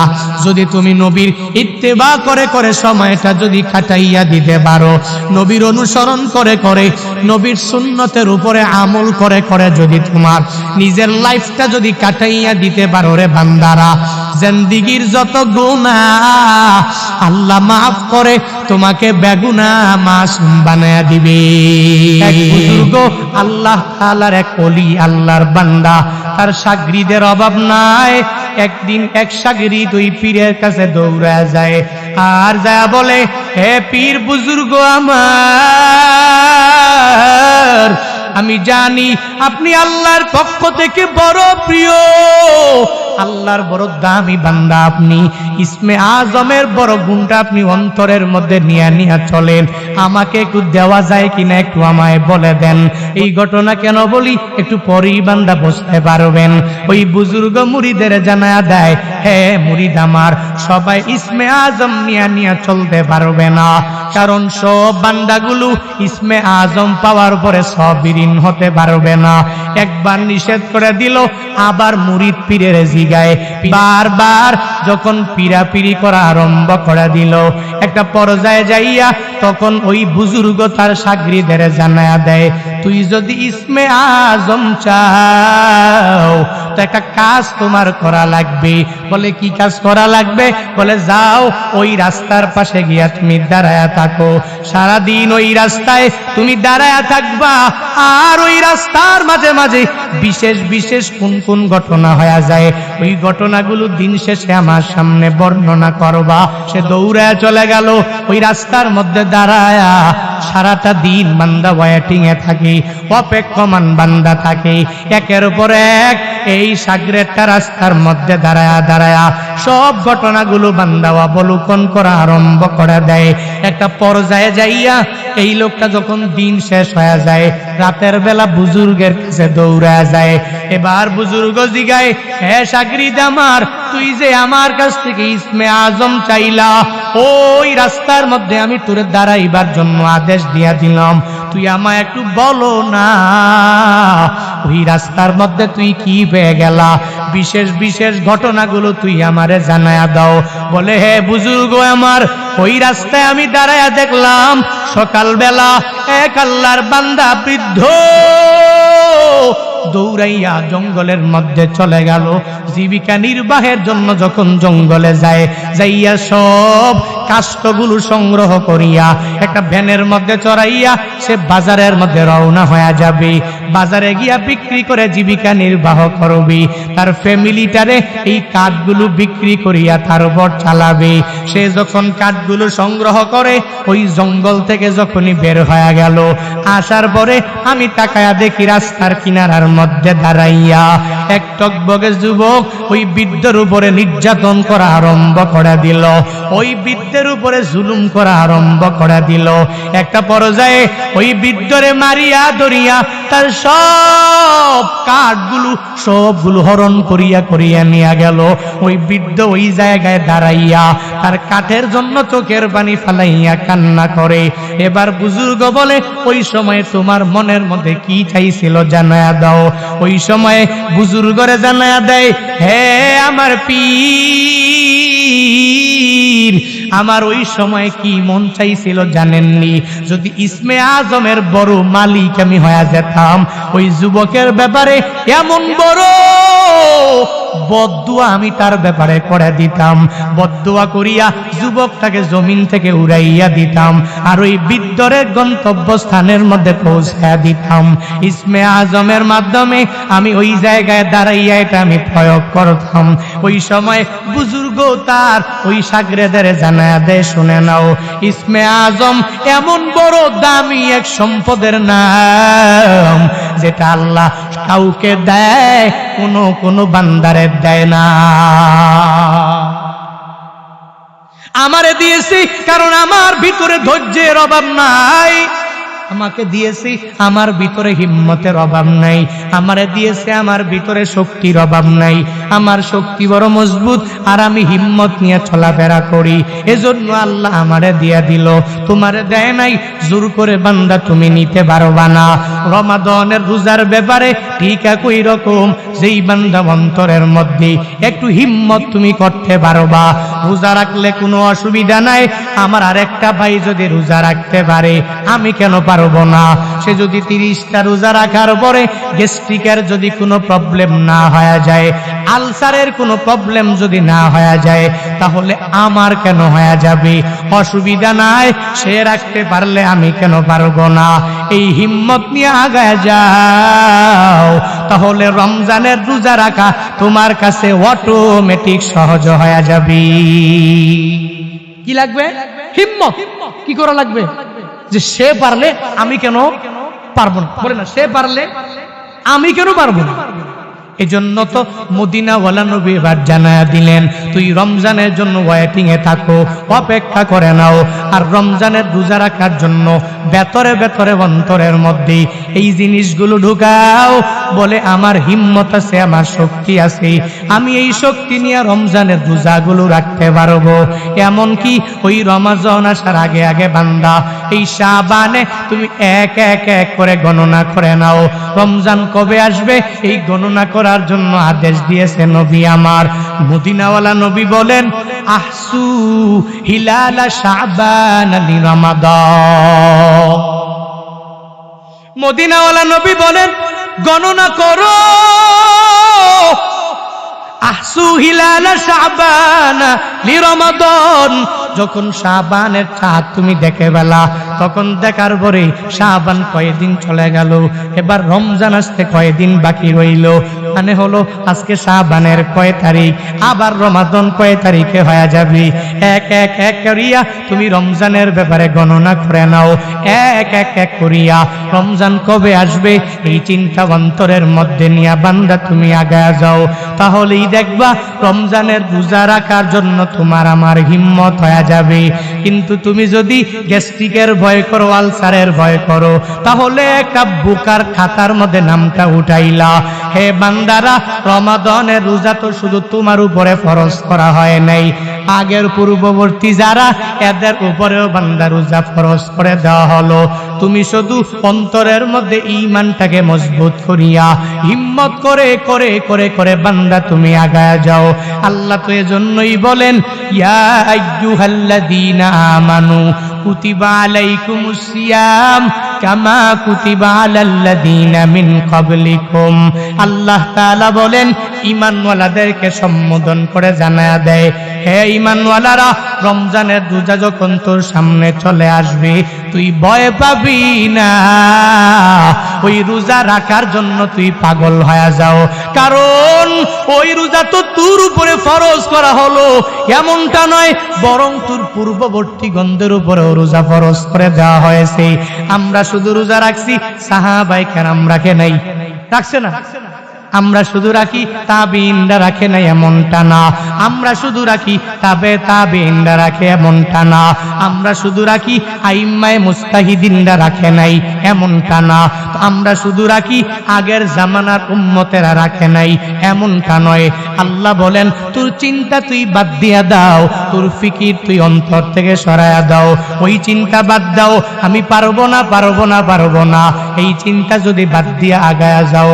কুতিবা আলাইকুমুস সিয়াম বলে রোজা তো আমার উপরে ফরজ করে দেওয়া হলো, তো অটোমেটিক তো আল্লাহর ফরজ বিধান আমার মানা লাগবে। আর কেন আমি মানবো? বলে আল্লাহ তো আমার রব, তার আদেশগুলো মানলেই জান্নাতে আমি যেতে পারবো। এই চিন্তা নিয়ে যদি আগাও, আর কামা কুতিবা আলাল্লাযীনা মিন ক্বাবলিকুম, এই চিন্তা যদি রাখো, বলে আমি শুধু রোজা রাখি, ব্যাপারটা এমন না।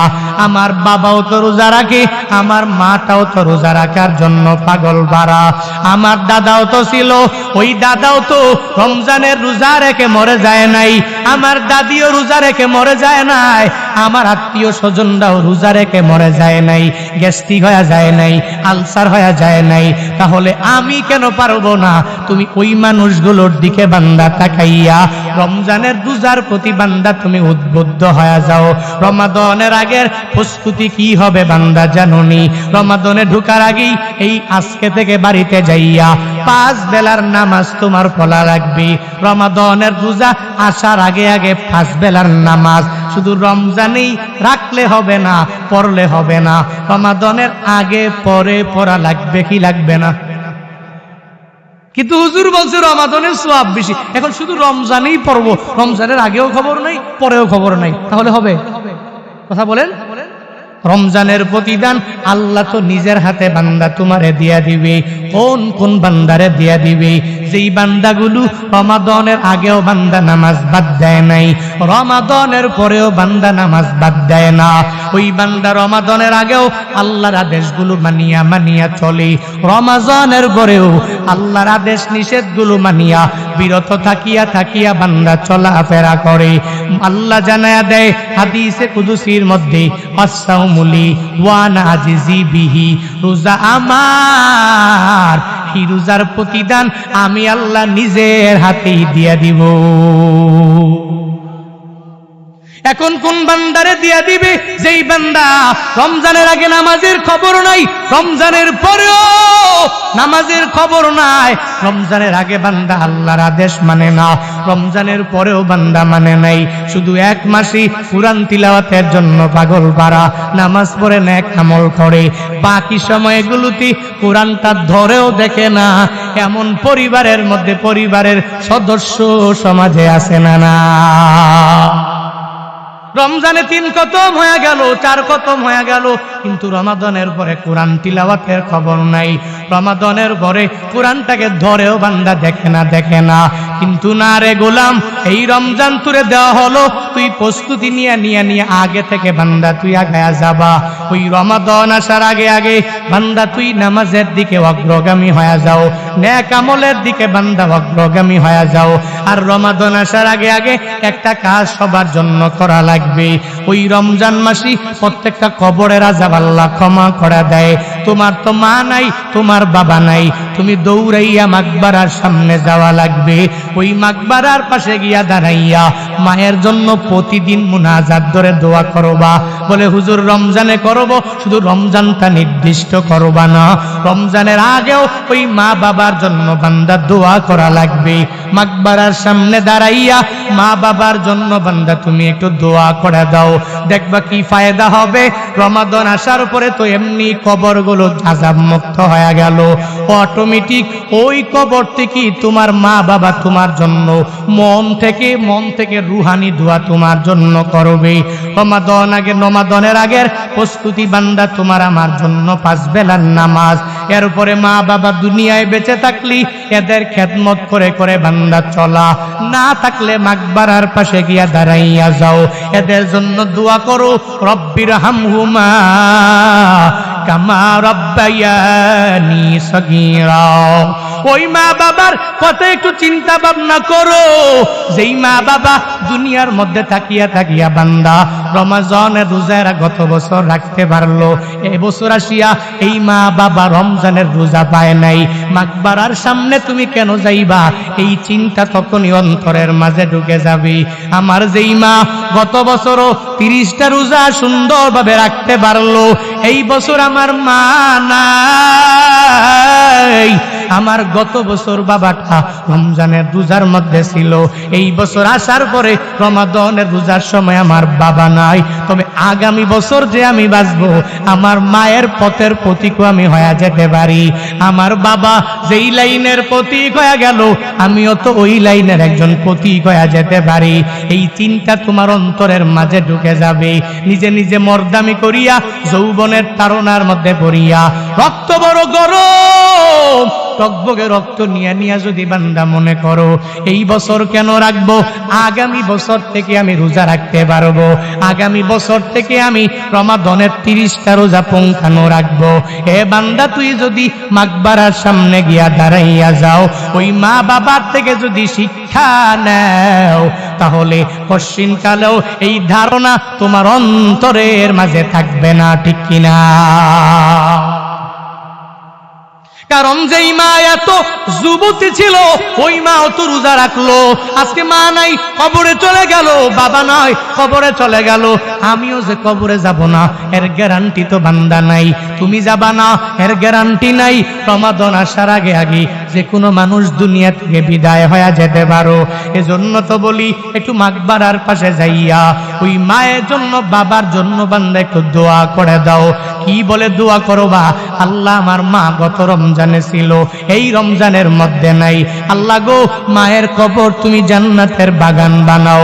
ও আল্লাহ গত রমজানে আমার বাবা দুনিয়ার মাঝে বেঁচে ছিল, আজকে নাই, বাবার কবর তুমি জান্নাতের বাগান বানায়া দাও। তুমি মুনাজাত ধরে মাকবারার পাশে গিয়া বান্দা দাঁড়ায়া যাও, তাহলে সন্তান হলেও উপকারী সন্তান বলে বিবেচিত হয়ে যাবা। রমজানের প্রতি তোমার একটা ভালোবাসা অন্তরের মাঝে বান্দা ঢুকে যাবে। কিন্তু মাকবারার পাশেও যাও না, অহংকার নিয়া নিয়া বান্দা আগাইয়া যাও। একটা ঘটনা বলি, ওই মা বাবার মাকবারার সামনে দাঁড়াইয়া ছোট্ট একটা সন্তান কিভাবে চোখের পানি ফালাইয়া বান্দা কান্দে। গত 2 মাস আগে আমার এক প্রোগ্রাম ছিল কুড়িগ্রাম জেলা। কি গ্রাম নাম শুনছেন না আপনারা? উত্তরবঙ্গের এক জেলা, রংপুরের পাশে কুড়িগ্রাম জেলা। কুড়িগ্রাম জেলার একটা থানা হলো নাগেশ্বরী থানা। ওই থানার মধ্যে বড় একটা মাদ্রাসার প্রোগ্রামে দাওয়াত করা হলো। আমি প্রথম বক্তা, আমার হাতে দস্তার বন্দি উপলক্ষে মাহফিল। ওই হাফেজ ছাত্রদের মাথার মধ্যে আমি পাগড়ি দিয়া দিব। যখন আমাকে দাওয়াত করা হলো, তখন মঞ্চে গিয়া বসে গেলাম। মঞ্চে বসার আগে দেখবেন মাহফিলের সভাপতিরা মাইক নিয়া দাঁড়াইয়া যায় আর বিভিন্ন বিষয়ে কথা বলিয়া এরপরে প্রধান বক্তার হাতে মাইকটাকে হস্তান্তর করে দেয়। এরকম আছে না নাই? সভাপতি সাহেব মাইকটা নিয়ে দাঁড়ায় গেল, এক এক করে সব মাহফিলের ব্যাপারে বর্ণনা দিল। মাদ্রাসার শুরু থেকে নিয়ে এ পর্যন্ত সব বর্ণনা দিয়া শেষ পর্যায়ে হঠাৎ করে আমাকে সম্বোধন করে চোখের পানি ফালাইয়া দিল।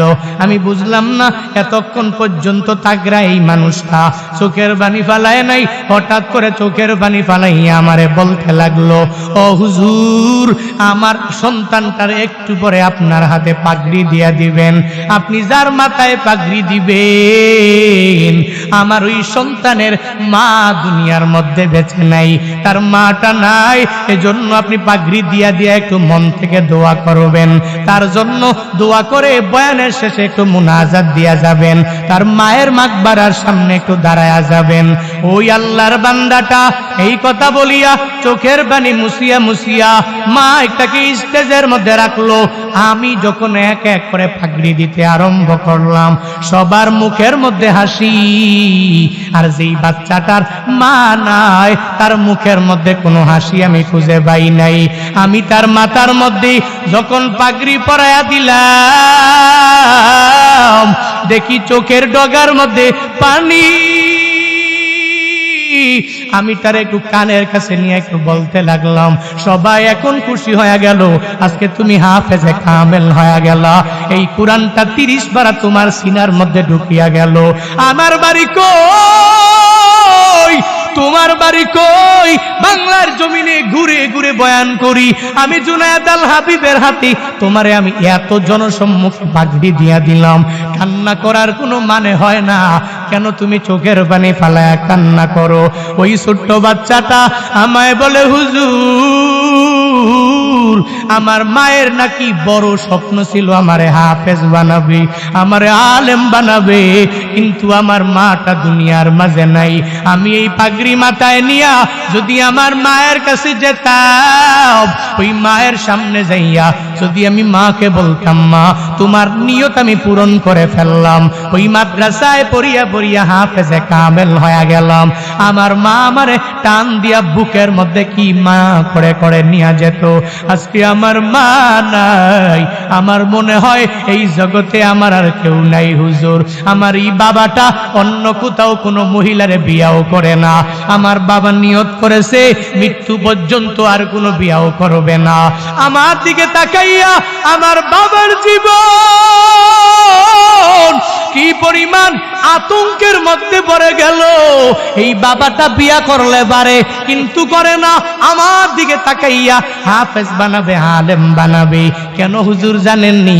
আমার বাবা আমার জন্য বড় পাগল, আমার মাটাও আমার জন্য ছিল বড় পাগল। আমি নাকি বড় হইয়া ওই মা বাবার মাকবারার সামনে গিয়া দাঁড়াইয়া যখন তারা মরিয়া যাবে, আমি নাকি একটু মুনাজাত ধরে দোয়া করলে দুনিয়ার সব ত্যাগগুলো অটোমেটিক তারা সবাই মুছে ফেলতে পারবে। এই কথা বলার পরে উপস্থিত জনতারা অনেকে চোখের পানি ফালাইয়া কান্না করে। বয়ান শেষ হয়ে গেল, মুনাজাত দিয়ে এবার আমি রওনা হয়ে গেলাম। আমি বললাম, হে ছোট্ট সন্তান, তুই আমার সাথে আয়। তার বাবারের সঙ্গে লিয়া ওই মায়ের মাকবারার সামনে গিয়া দাঁড়ায়া গেলাম। সূরা ফাতিহা পড়লাম, ইখলাস পড়লাম, তাকাসসুর পড়ে নিলাম, দুরূদে ইব্রাহিম পড়িয়া আমি বললাম, আজকে আমি মুনাজাত দিব না। হে ছেলে, তোর মায়ের জন্য তুই আজকে মুনাজাত দিয়া দিবি। আজকে তুই হাফেজে কামেল হয়েছো, আল্লাহ তোরে বড় দামি বানায়া দিয়েছি। মায়ের জন্য তুই দোয়া করবি, অন্য কেউ দোয়া করা লাগবে না। ছোট্ট বাচ্চাটারে বলতে দেরি, সাথে সাথে দুই হাত রবের দরবারে উত্তোলন করে করে সব মানুষগুলোরে লইয়া একটা মা বলে চিৎকার দেয়। হাফেজে কামেল ছোট্ট বাচ্চাটা রবের দরবারে বলে, রব্বির হামহুমা কামা রব্বায়ানি সগীরা। ও আল্লাহ, আমার মা, আমি হাফেজ হয়ে গেলাম, আমার মা আমারে দেখতে পারে নাই। ওই মা কবরের মধ্যে শায়িত আছে। আজকে হুজুরদের নিয়ে নিয়া, এত বড় মানুষগুলোর নিয়ে নিয়া, আমার আসাতিজায়ে কেরাম নিয়ে আমার মায়ের মাকবারার সামনে আমি দাঁড়ায়া গেলাম। আমার দুয়ার বদৌলতে কি আমার মায়ের কবর জান্নাতের বাগান বানায়া দেওয়া যায় না? মুনাজাত ধরে সন্তান মায়ের জন্য কি পরিমাণ দোয়া করে। মনটা বড় হয়ে গেল। তোমারে কি জন্য বললাম জানোনি? এই জায়গায় ঘটনা কি জন্য আনলাম জানোনি রে বান্দা? ওই মা বাবারা তোমাকে তো আলেম বানাইতে পারে নাই, হাফেজ বানাইতে পারে নাই, আওয়াম হয়ে আসো, কিন্তু হুজুরদের বয়ান শুনিয়া শুনিয়া কিছু কিছু আমল তো অন্তরের মধ্যে ঢুকাইতে পারলা। এই যে রমাদানে কত আরাম করে করে করে করে চলবা, ওই রমাদানে নিজেরা নিজের বউ নিয়া সন্তান নিয়া ইফতারের মধ্যে বসিয়া যাবা, সাহারির প্লেটের মধ্যে বসে যাবা, কিন্তু ঘরের মধ্যে যেই মায়ের কারণে এই পরিবারটা গঠন হয়ে গেল, ওই মায়ের কবরে রাখছো রে গুলাম। ওই মায়ের জন্য কি তুই একটু মাকবারার সামনে যাইয়া একটু কি তুমি দোয়া করে দিতে পারবা না?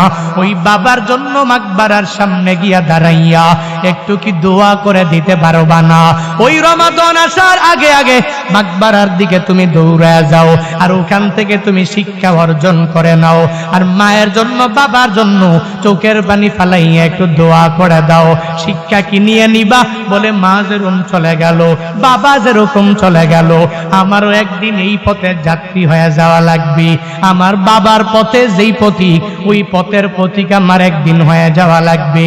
দাদা যেই পথে চলে গেল, দাদি যেই পথে চলে গেল, নানা যেই পথে চলে গেল, নানি যেই পথে চলে গেল, ওই পথের পথিক তোমারও আমারও হওয়া লাগবে।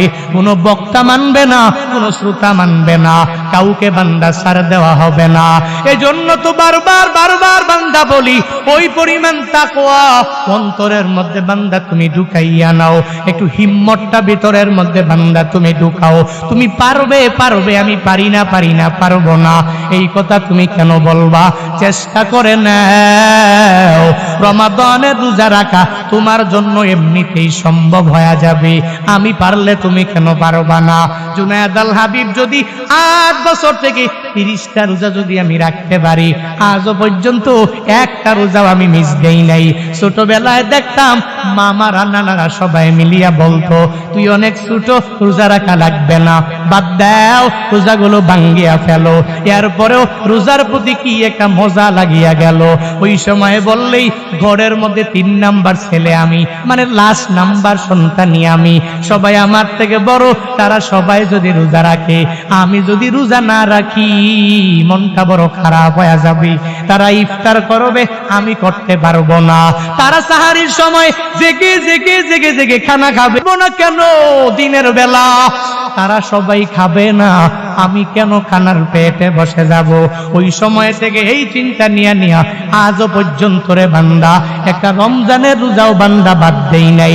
কই অনেক পরিমাণ গ্যাস্ট্রিকের মধ্যে পড়িয়া আমি কি মরিয়া গেলাম বান্দা, এমনটা না। আলসারের মতো রোগ হইয়া আমি কি মরিয়া গেলাম, এমনটা নয়। অনেক বড় লসের মধ্যে আমি পড়ে গেলাম, এমনটা নয়। ওই দোকানপাটগুলোকে বন্ধ রাখিয়া, রেস্টুরেন্টগুলোকে বন্ধ রাখিয়া রমাদানে 30টা রোজা কোন বান্দা রাখতে পারবা? 2টা হাত তুইলা মালিকের দেখায়া দাও। আল্লাহ তৌফিক দান করুক। আরো জোরে কোন না আমিন। আল্লাহ সবাইরে 30টা রোজা রাখার মতো অ্যাবিলিটি দিও, ব্যবস্থা করে দিও। আল্লাহ হায়াতে তুমি বরকত বাড়ায়া দিও। ইয়া আইয়ুহাল্লাযীনা আমানু কুতিবা আলাইকুমুস সিয়াম কামা কুতিবা আলাল্লাযীনা মিন ক্বাবলিকুম লাআল্লাকুম তাত্তাকুন।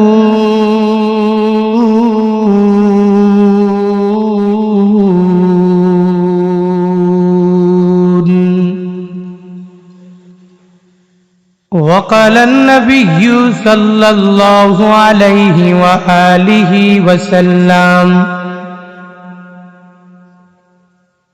أحسوا هلال شعبان لرمضان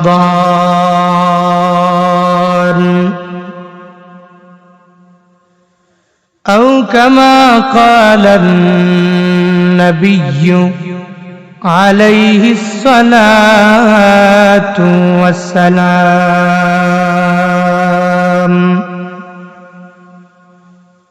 صدق الله مولانا العظيم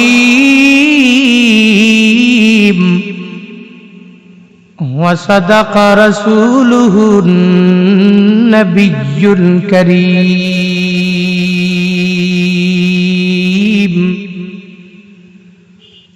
ونحن على ذلك لمن الشاهدين والشاكرين والذاكرين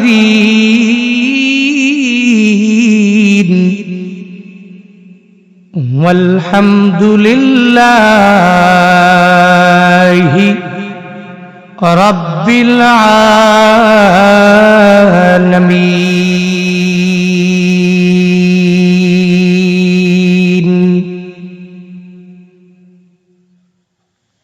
سبحانك لا علم لنا إلا ما علمتنا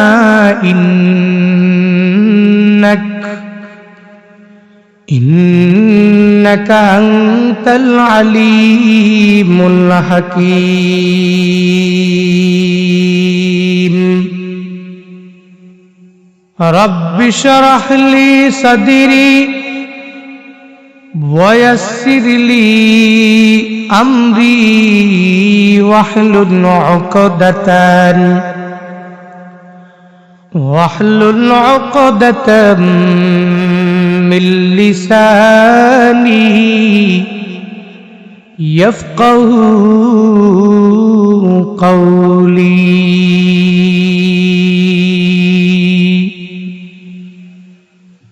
ربي زدني علما ربي زدني علما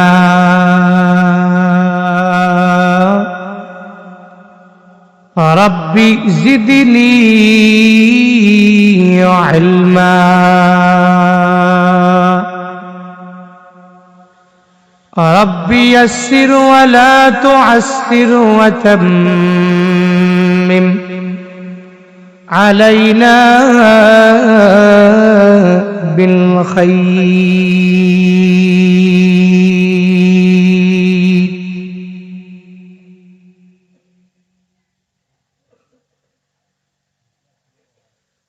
बातिल से दबने वाले आए आसमान ही हम बातिल से दबने वाले आए आसमान ही हम सो बार कर चुका है तो इम्तिहान हमारा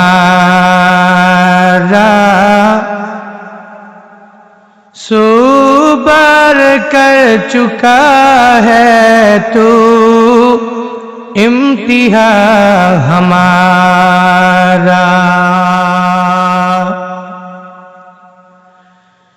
तौहीद की अमानत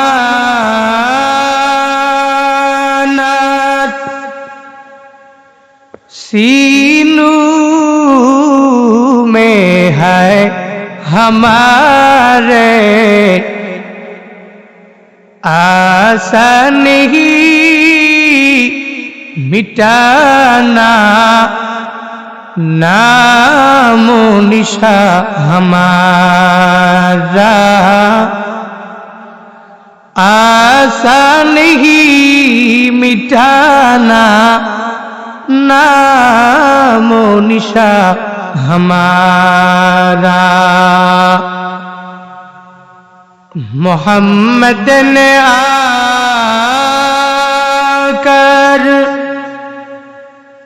कुफर को मिटाया,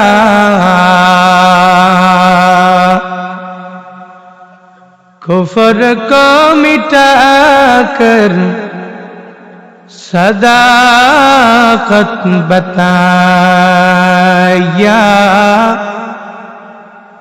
कुफर को मिटाकर सदाकत बताया। শুরুতেই দোয়া করি এখনো যারা বিয়ে টিয়ে করে নাই, অবিবাহিত আনমেরিড, আল্লাহ প্রত্যেককে একটা ভালো চরিত্রবান বউ দান করুন। এটা বললে সবাই হাসে এবং জোরে আমিন কয় নাকি? এতে যে কি মজা, কি যে এক আনন্দ। এ বুড়া বুঝে না, জুয়ান বুঝে না, রোগী বুঝে না, সুস্থ ব্যক্তি বুঝে না, যে কোনো ব্যক্তির সামনে উপস্থাপন করলে একটু হাসি বের হবেই।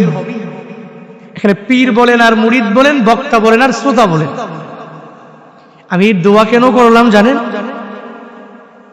কারণ আমাদের চলার পথে আমাদের দোয়া লাগে, দোয়া লাগবে। আমরা যে আমাদের ভবিষ্যতে চলার পথে ভালো চলতে পারবো এর গ্যারান্টি কি আছে? কপালটা কি ভালো না খারাপ এই ব্যাপারে কোনো ধারণা আছে? দুনিয়ার কোনো ডক্টর বলতে পারবে? কোনো পীর বলতে পারবে? কোনো গণক বলতে পারবে? কেউ তো বলতে পারবে না। জানে কে? আহা বলে না, জানে কে? জুনায়েদ আল হাবিবের মতো আনমেরিড যারা সামনে বিয়ে করবে, এদের কপালে বউটা কি ভালো হয় না দাজ্জাল মার্কা হয়? ভালো হইলে তো ভালো, খারাপ হইলে তো পুরা গরম অবস্থা। যত বড় পীর হও, যত বড় বুজুর্গ হও, যত বড় টাকাওয়ালা হও, যত বড় ধনী হও, নেতা হও, যে ঘর ঠিক থাকে তো দুনিয়ার সব ঠিক। আর ঘর যদি ঠিক না থাকে তাহলে এটা 14ই ফেব্রুয়ারি আর 12ই ফেব্রুয়ারি আর কত ভালোবাসা দিবস টিবস মানে না। তার জন্য বছরের 365 দিনই 15ই আগস্ট মানে সুকাহত দিবস, ঠিক কিনা?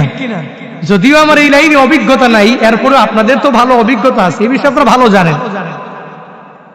এজন্য এই সমস্ত ব্যক্তিগুলো যাদের কপালে ভালো না মন্দ জানা নাই, আমি জানি না, আপনারা জানেন না, কেউ জানে না, বলতে পারবে না।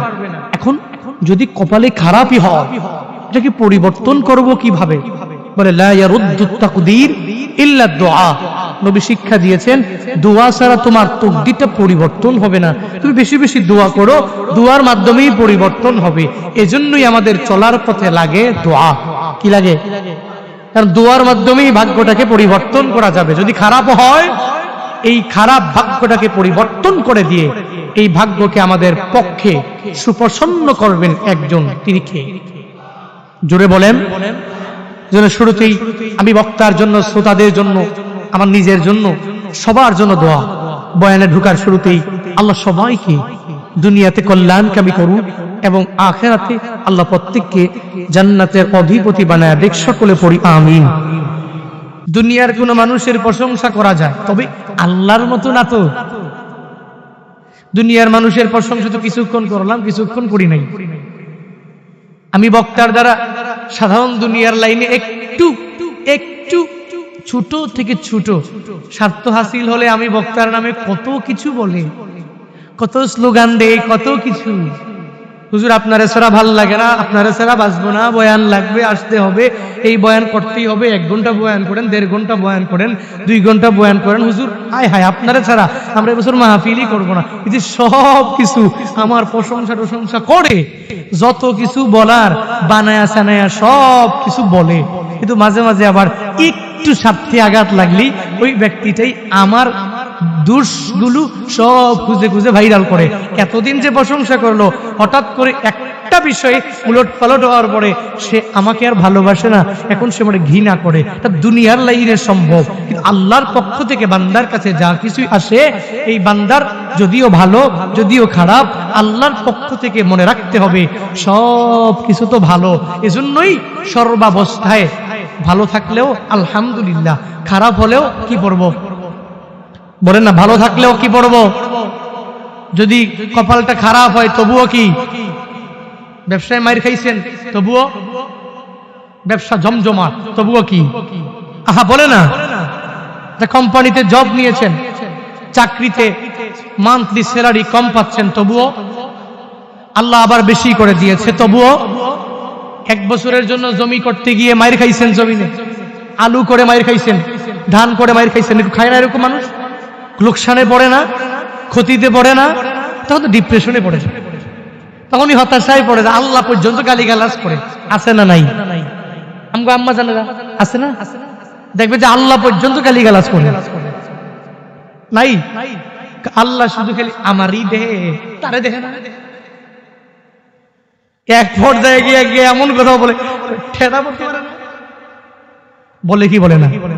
এগুলো গ্রাম অঞ্চলের আমাদের আম্মাজানদের কমন বুলি, ঝগড়াঝাটি লাগলি এমন ভাবে অভিসম্পাদ দিবে, এমন ভাবে লানত দিবে, অথচ সেটা তো উচিত নয়। আপনার কাছে আল্লাহর পক্ষ থেকে যা কিছু আসছে আপনি আলহামদুলিল্লাহ পড়ে মেনে নেন, তাহলেই তো সব কিছু এমনিতেই অটোমেটিক হয়ে যায়। আরেকজনেরটা দেখা দেখা হিংসা করে জলে পুরে সারকার ভিতরে করে কোন ফায়দা আছে বলেন, বলেন বলেন, হিংসা করলে ফায়দা কি আমাকে বলেন। আরেকজনের টাকাওয়ালা হয়ে যাচ্ছে, আপনি হিংসা করতেছেন, দিন দিন দিন দিন দিন দিন খালি গরিবই হচ্ছেন, ফায়দা কি। আরেকজনে বড় বক্তা হয়ে যাচ্ছে, আপনি খালি ভিতরে ভিতরে হিংসা করতে করতে করতে করতে জলে পুরে সারকার, আপনি তো হইতে পারছেন না, সে খালি দিন দিন বড় হচ্ছে। হ্যাঁ ঠিক তদ্রুপ ভাবে আরেকজনে বড় এক নেতা, আপনি পিছন থেকে বসে বসে খালি গুতাগুতি গুতাগুতি তারে নিয়ে দোষ দোষ দোষ দোষ, সে দিন দিন দিন দিন বড় নেতা হচ্ছে, অনেকগুলো মানুষকে লিড দিচ্ছে, কিন্তু আপনি দিন দিন দিন দিন খালি তলে যাচ্ছেন, নিচে যাচ্ছেন, নিচে নেমে যাচ্ছেন। বিষয়টা কেমন না? হিংসা করলে আপনি আগুনে পুড়ে জলে সারখার হয়ে নিজের লাইফটাকে ধ্বংস করবেন, আর যাকে নিয়ে হিংসা করছেন আল্লাহ তাকে দিন দিন দিন দিন বড় বানায় দেবেন। কারণ সে প্রশংসা করতে জানে, আপনি প্রশংসা করতে জানেন না। প্রশংসা রবের দরবারে আমরা সর্বাবস্থায় চলার পথে প্রশংসা করব। আল্লাহ তাআলা আমাদের প্রত্যেককে তৌফিক দান করুন। আমি খুব ক্লান্ত, বুঝতে পারছেন কথাবার্তা শুনে, আসলেই খুব ক্লান্ত। আমি গতকালকে প্রোগ্রাম ছিল আমার নওগাঁ জেলা থেকে আরো প্রায় 30 থেকে 40 কিলোমিটার দূরে। যদিও আমি উত্তরবঙ্গের সফরে 5 দিন ছিলাম, ওই সফরগুলোতে কষ্ট হয়নি। এক জেলা থেকে আরেক জেলায়, নওগাঁ থেকে রাজশাহী, রাজশাহী থেকে চাপাই, চাপাই থেকে পাবনা, পাবনা থেকে আবার আত্রাই, এগুলো সমস্যা হয়নি। কিন্তু আপনাদের এই কুমিল্লার প্রোগ্রামের জন্য কিন্তু আমি আসছি, আবার কিন্তু আমি একদিন পরে সাতক্ষীরার সফরে, রমজানের 2 দিন আগে বাসায়, হ্যাঁ প্রায় 7-8 দিনের সফর, সাতক্ষীরা, বাগেরহাট, খুলনা, কুষ্টিয়া, এই সব সফর শেষ করে রমজানের 2 দিন আগে আমি বাসায় আসবো। আমি আতাউল্লাহকে বারবার বলছিলাম, কয়েকবার টেলিফোনও করেছি, যেটাকে একটু ক্যান্সেল করে রমজানের 1-2 দিন আগে দেখো দেওয়া যায় কিনা, অনেক চেষ্টা করছিলাম, না হুজুর মোটামুটি নামটা উঠে গেছে, হবে না। এই জন্য এই প্রোগ্রামের জন্যই মূলত আসা, আর আইসাই তো জান কুরবান। জুমার মাত্র 1 ঘন্টা আগে আমি বাসায় আসছি, ঘুমাইতে পারিনি। এই জন্য যতক্ষণ বলবো আপনারা কি রাগ করবেন নাকি? হ্যাঁ আপনারা কুমিল্লার লোক, আমিও কুমিল্লার লোক নাকি? আমরা একটু মুশওয়ারা পরামর্শ করে কিভাবে জান্নাতে যাওয়া যায় নাকি, একটু জান্নাতের পথের পথিক কিভাবে সবাই মিলে হওয়া যায়। এক জেলায় থাকলে হবে না, একসাথে জান্নাতে থাকা লাগবে। বলি ইনশাআল্লাহ, বলেন না ইনশাআল্লাহ। আমরা এক জেলায় যেভাবে থাকি, আল্লাহ একসাথে এভাবে জান্নাতে থাকার মতো তৌফিক দিক, আমল করার মতো আল্লাহ তাআলা ব্যবস্থা করে দিক। সকলে বলি আমিন। চলতেছে কি মাস আরবিতে? আহা বলে না, কি মাস? এরপরে কি? ভালো লাগে না? মনে আনন্দ বইছে না? মনটা প্রফুল্ল না? উৎফুল্ল উৎফুল্ল একটা ভাবনা, কি ভালো লাগে। লাইলাতুন নিসফি মিন শাবান, রাতের বেলা বাইতুল মুকাররমের দৃশ্য দেখে মনটা তো বড় হয়ে গেছে। আমি যদিও বগুড়া শহরে অনেক মিস করেছি, এত মানুষ, কি ফ্লেভার। রমাদান আসছে, উই আর ওয়েটিং ফর রমাদান। সবাই মিলে লাইলাতুন নিসফি মিন শাবানের পরে রমাদানের জন্য ওয়েট করছি। এখন রমাদান আসার আগে আমাদের কিছু প্রস্তুতি নেওয়া লাগবে। কি নেওয়া লাগবে? রমাদান সম্পর্কে জানতে হবে, প্রস্তুতি নেওয়া লাগবে। আমরা তো হুটহাট করে প্রস্তুতি নিই, হুটহাট করে প্রস্তুতি নিই, কিন্তু ব্যাপারটা কিন্তু এমন নয়। আপনি একটা কাজ করবেন, বড় দামি কাজ, প্রস্তুতিটা কিন্তু আগে আগে আগে অনেক আগ থেকেই নেওয়া লাগবে। আর এজন্যই তো মদিনাওয়ালা নবী শিক্ষা দিয়েছেন যে তুমি রমাদানের 2 মাস আগে থেকে একটা দোয়া পড়ো। দোয়াটা পারেন না আপনারা? আল্লাহুম্মা বারিক লানা ফি রজব ওয়া শাবান ওয়া বাল্লিগনা রমাদান। রমজান মাসের আসার 2 মাস আগে থেকেই তোমরা সবাই পড়ে নাও, ও দয়ার মালিক বারিক লানা ফি রজব ওয়া শাবান, রজব শাবানে বরকত দাও। হায়াত দিয়া দিয়া দিয়া রমজানের প্রস্তুতি পূর্ণাঙ্গভাবে পালন করিয়া প্রস্তুতিগুলো নিয়ে রমজান পর্যন্ত আমাদের পৌঁছায়া দাও। কি বড় দামি দোয়া! রমজানের 2 মাস আগে থেকে মায়ার নবী সবাইকে শিক্ষা দিয়া দিলেন। রমজানের ব্যাপারে প্রস্তুতি নেওয়ার জন্য মদিনাওয়ালা নবী জানায়া দিলেন 2 মাস আগে থেকে তুই দোয়া পড়ে নাও। কিন্তু আমরা কি করি? এই শাবান মাসের মধ্যে প্রস্তুতি নিতে পারি নাই। রমাদানের ব্যাপারে একটুও চিন্তা ভাবনা আমরা করতে পারি নাই। কিন্তু রমাদানের ব্যাপারে প্রস্তুতি নেওয়ার জন্য মদিনাওয়ালা নবী 2 মাস আগে থেকে আদেশ দিয়া দিলেন, রজব শাবানের মধ্যে রমাদান মাসের জন্য তোমরা প্রস্তুতি নিয়ে নাও। কেমনে নিবা? বলে প্রস্তুতিগুলো এভাবে নেওয়া লাগবে। এক এক এক করে রমাদানের জন্য তোমার ওয়েটিং এর মধ্যে থাকা লাগবে। তুমি কেন থাকবা না? কারণ রমাদান মাসটা তো মুসলমানদের জন্য একটা আমল করার জন্য একটা সিজন, একটা মাস। ওই মাসের মধ্যে যে একটা ছোট্ট একটা নফলটা ফরজের সমতুল্য হয়ে যায়, আর একটা ফরজ 70টা ফরজের সমতুল্য হয়ে যায়।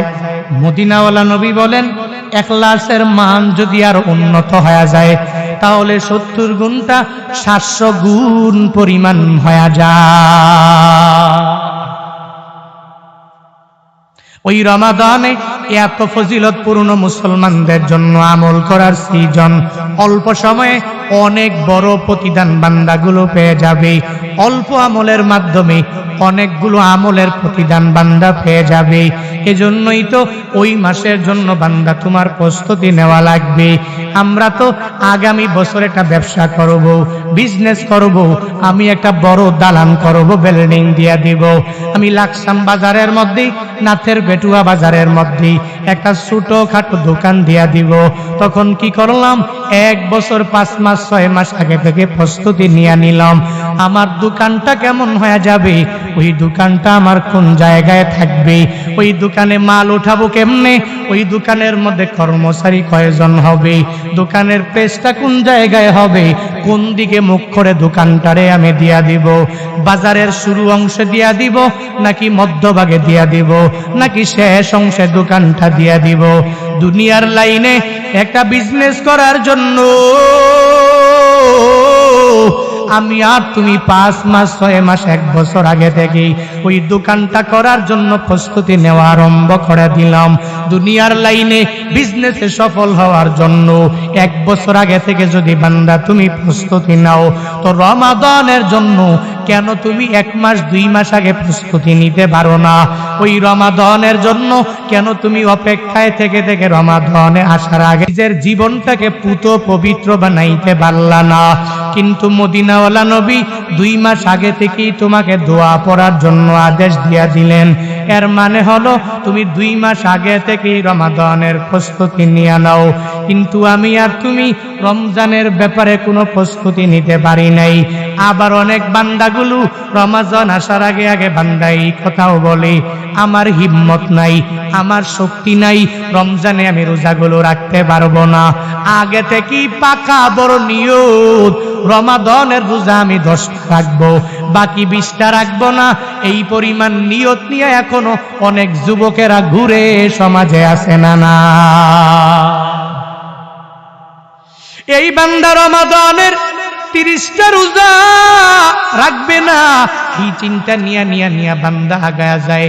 মনে মনে চিন্তা ভাবনা করে 2টা রাখলে রাখবো, প্রথম 5 দিন 6 দিনে বড় একটা ফ্লেভার হয়ে যাবে, এরপরে 5 দিন পরে আর ভালো লাগবে না, নিজের মতো করে রাখবো। আবার সবে কদরের সময়ে 2টা রোজা রাখবো, এভাবে ঈদের আগে 2-3টা, আগে রাখবো 5টা, মোট মিলাইয়া আমি 10টা রোজা সুন্দরভাবে রেখে নিব। এই চিন্তা নিয়ে কত বান্দা আগায়া যায়। কেন কেন অনেকে এই ভয়টা অন্তরের মধ্যে ঢুকায়। এত বড় দিন, এত সূর্যের তাপ সহ্য করার মতো ক্ষমতা তো আমার মাঝে নাই। এই গরমের মধ্যে এই পুরাটা দিন না খাইয়া আমি থাকতে পারবো না। এই গরমের মধ্যে সারাটা দিন আমি তৃষ্ণার অভাবে মরিয়া যাইতে পারি। এই ভয়ের মধ্যে পরে পরে কত মানুষেরা এত বছর হয়ে গেল এখনো পর্যন্ত 30টা রোজা রাখে না। কিন্তু মদিনাওয়ালা নবী বলেন, তুই শুধু হিম্মত করে নাও, যদি ঠিক মতো নিজের হিম্মতটাকে যদি জোগালি দিয়া একটু মজবুত যদি করতে পারো, দেখবা রমাদানের 30টা রোজা রাখা তোমার জন্য সহজ হয়ে যাবে। শুধুমাত্র হিম্মতটাকে, শক্তিটাকে একটু মজবুত তোমার করে নেওয়া লাগবে। কারণ হলো আল হিম্মাতু হিয়াল ইসমুল আজম, বলে হিম্মত হলো ইসমে আজমের একটা নাম। ইসমে আজম কি? বলে ইসমে আজম হলো এমন একটা জিনিস, যে ইসমে আজম যেই বান্দা পাওয়া যাবে, ওই বান্দাটা যখনই রবের দরবারে মুনাজাত ধরবে, রবের দরবারে বান্দা দোয়া করবে, ওই ইসমে আজমের মালিক অধিপতি যেই বান্দাটা হয়ে যাবে, আল্লাহর কাছে দোয়া করতে দেরি হয়ে যাবে, আল্লাহ বান্দার দোয়া কবুল করতে দেরি করবে না। ইয়া ইলাহি তো মেরা মাবুদ হ্যায়, ইয়া ইলাহি তো মেরা মাশূক হ্যায়, ইয়া ইলাহি বিকো নদশম সো কমর, ইয়া ইলাহি মিকো নদ শজরো হাজার, ইয়া ইলাহি মিকো নদ আরদো সামা, ইয়া ইলাহি মিকো নদ জও হাওয়া। যেই বান্দা হিম্মত করবে, ওই হিম্মত হয়ে যাবে ইসমে আজম। বলে ইসমে আজম কোনটা বান্দা জানুনি? ইসমে আজম হলো দোয়া করতে দেরি হয়ে গেল, রবের দরবারে কবুল হতে দেরি নাই। এত বড় ইসমে আজমটা তোমার মাঝে চলে আসবে কিসের মাধ্যমে? বলে হিম্মতের মাধ্যমে। শুধু মনের মধ্যে তাকওয়ার লেভেলটা বান্দা তুমি ঢুকে নাও। দুনিয়ার কোনো কাজ করতে বান্দা তোমার কষ্ট হবে না। দুনিয়ার কোনো আমল করতে গেলে তুমি পেরেশানির মধ্যে বান্দা পড়ে যাবা না। ইসমে আজম কি পরিমাণ দামি সম্পদ বান্দা জানুনি? ওই সম্পদটা হিম্মতের মাধ্যমে জোগাড় হয়ে যায়। হে আল্লাহর বান্দারা, ওই হিম্মতটা ইসমে আজম হিম্মতের মাধ্যমে জোগাড় হয়। তবে সব বান্দা হিম্মতের মাধ্যমে ইসমে আজম পায় না। এর মানে হলো ইসমে আজম যদি সব বান্দা পাওয়া যায়, সব বান্দা যদি আল্লাহ ওয়ালা হয়ে যায়, তাহলে যে কোনো সময় আরেকটা মানুষের বদদুয়া দিয়ে দিবে, আর বদদুয়া দিলে ওই বান্দাটা ধ্বংস।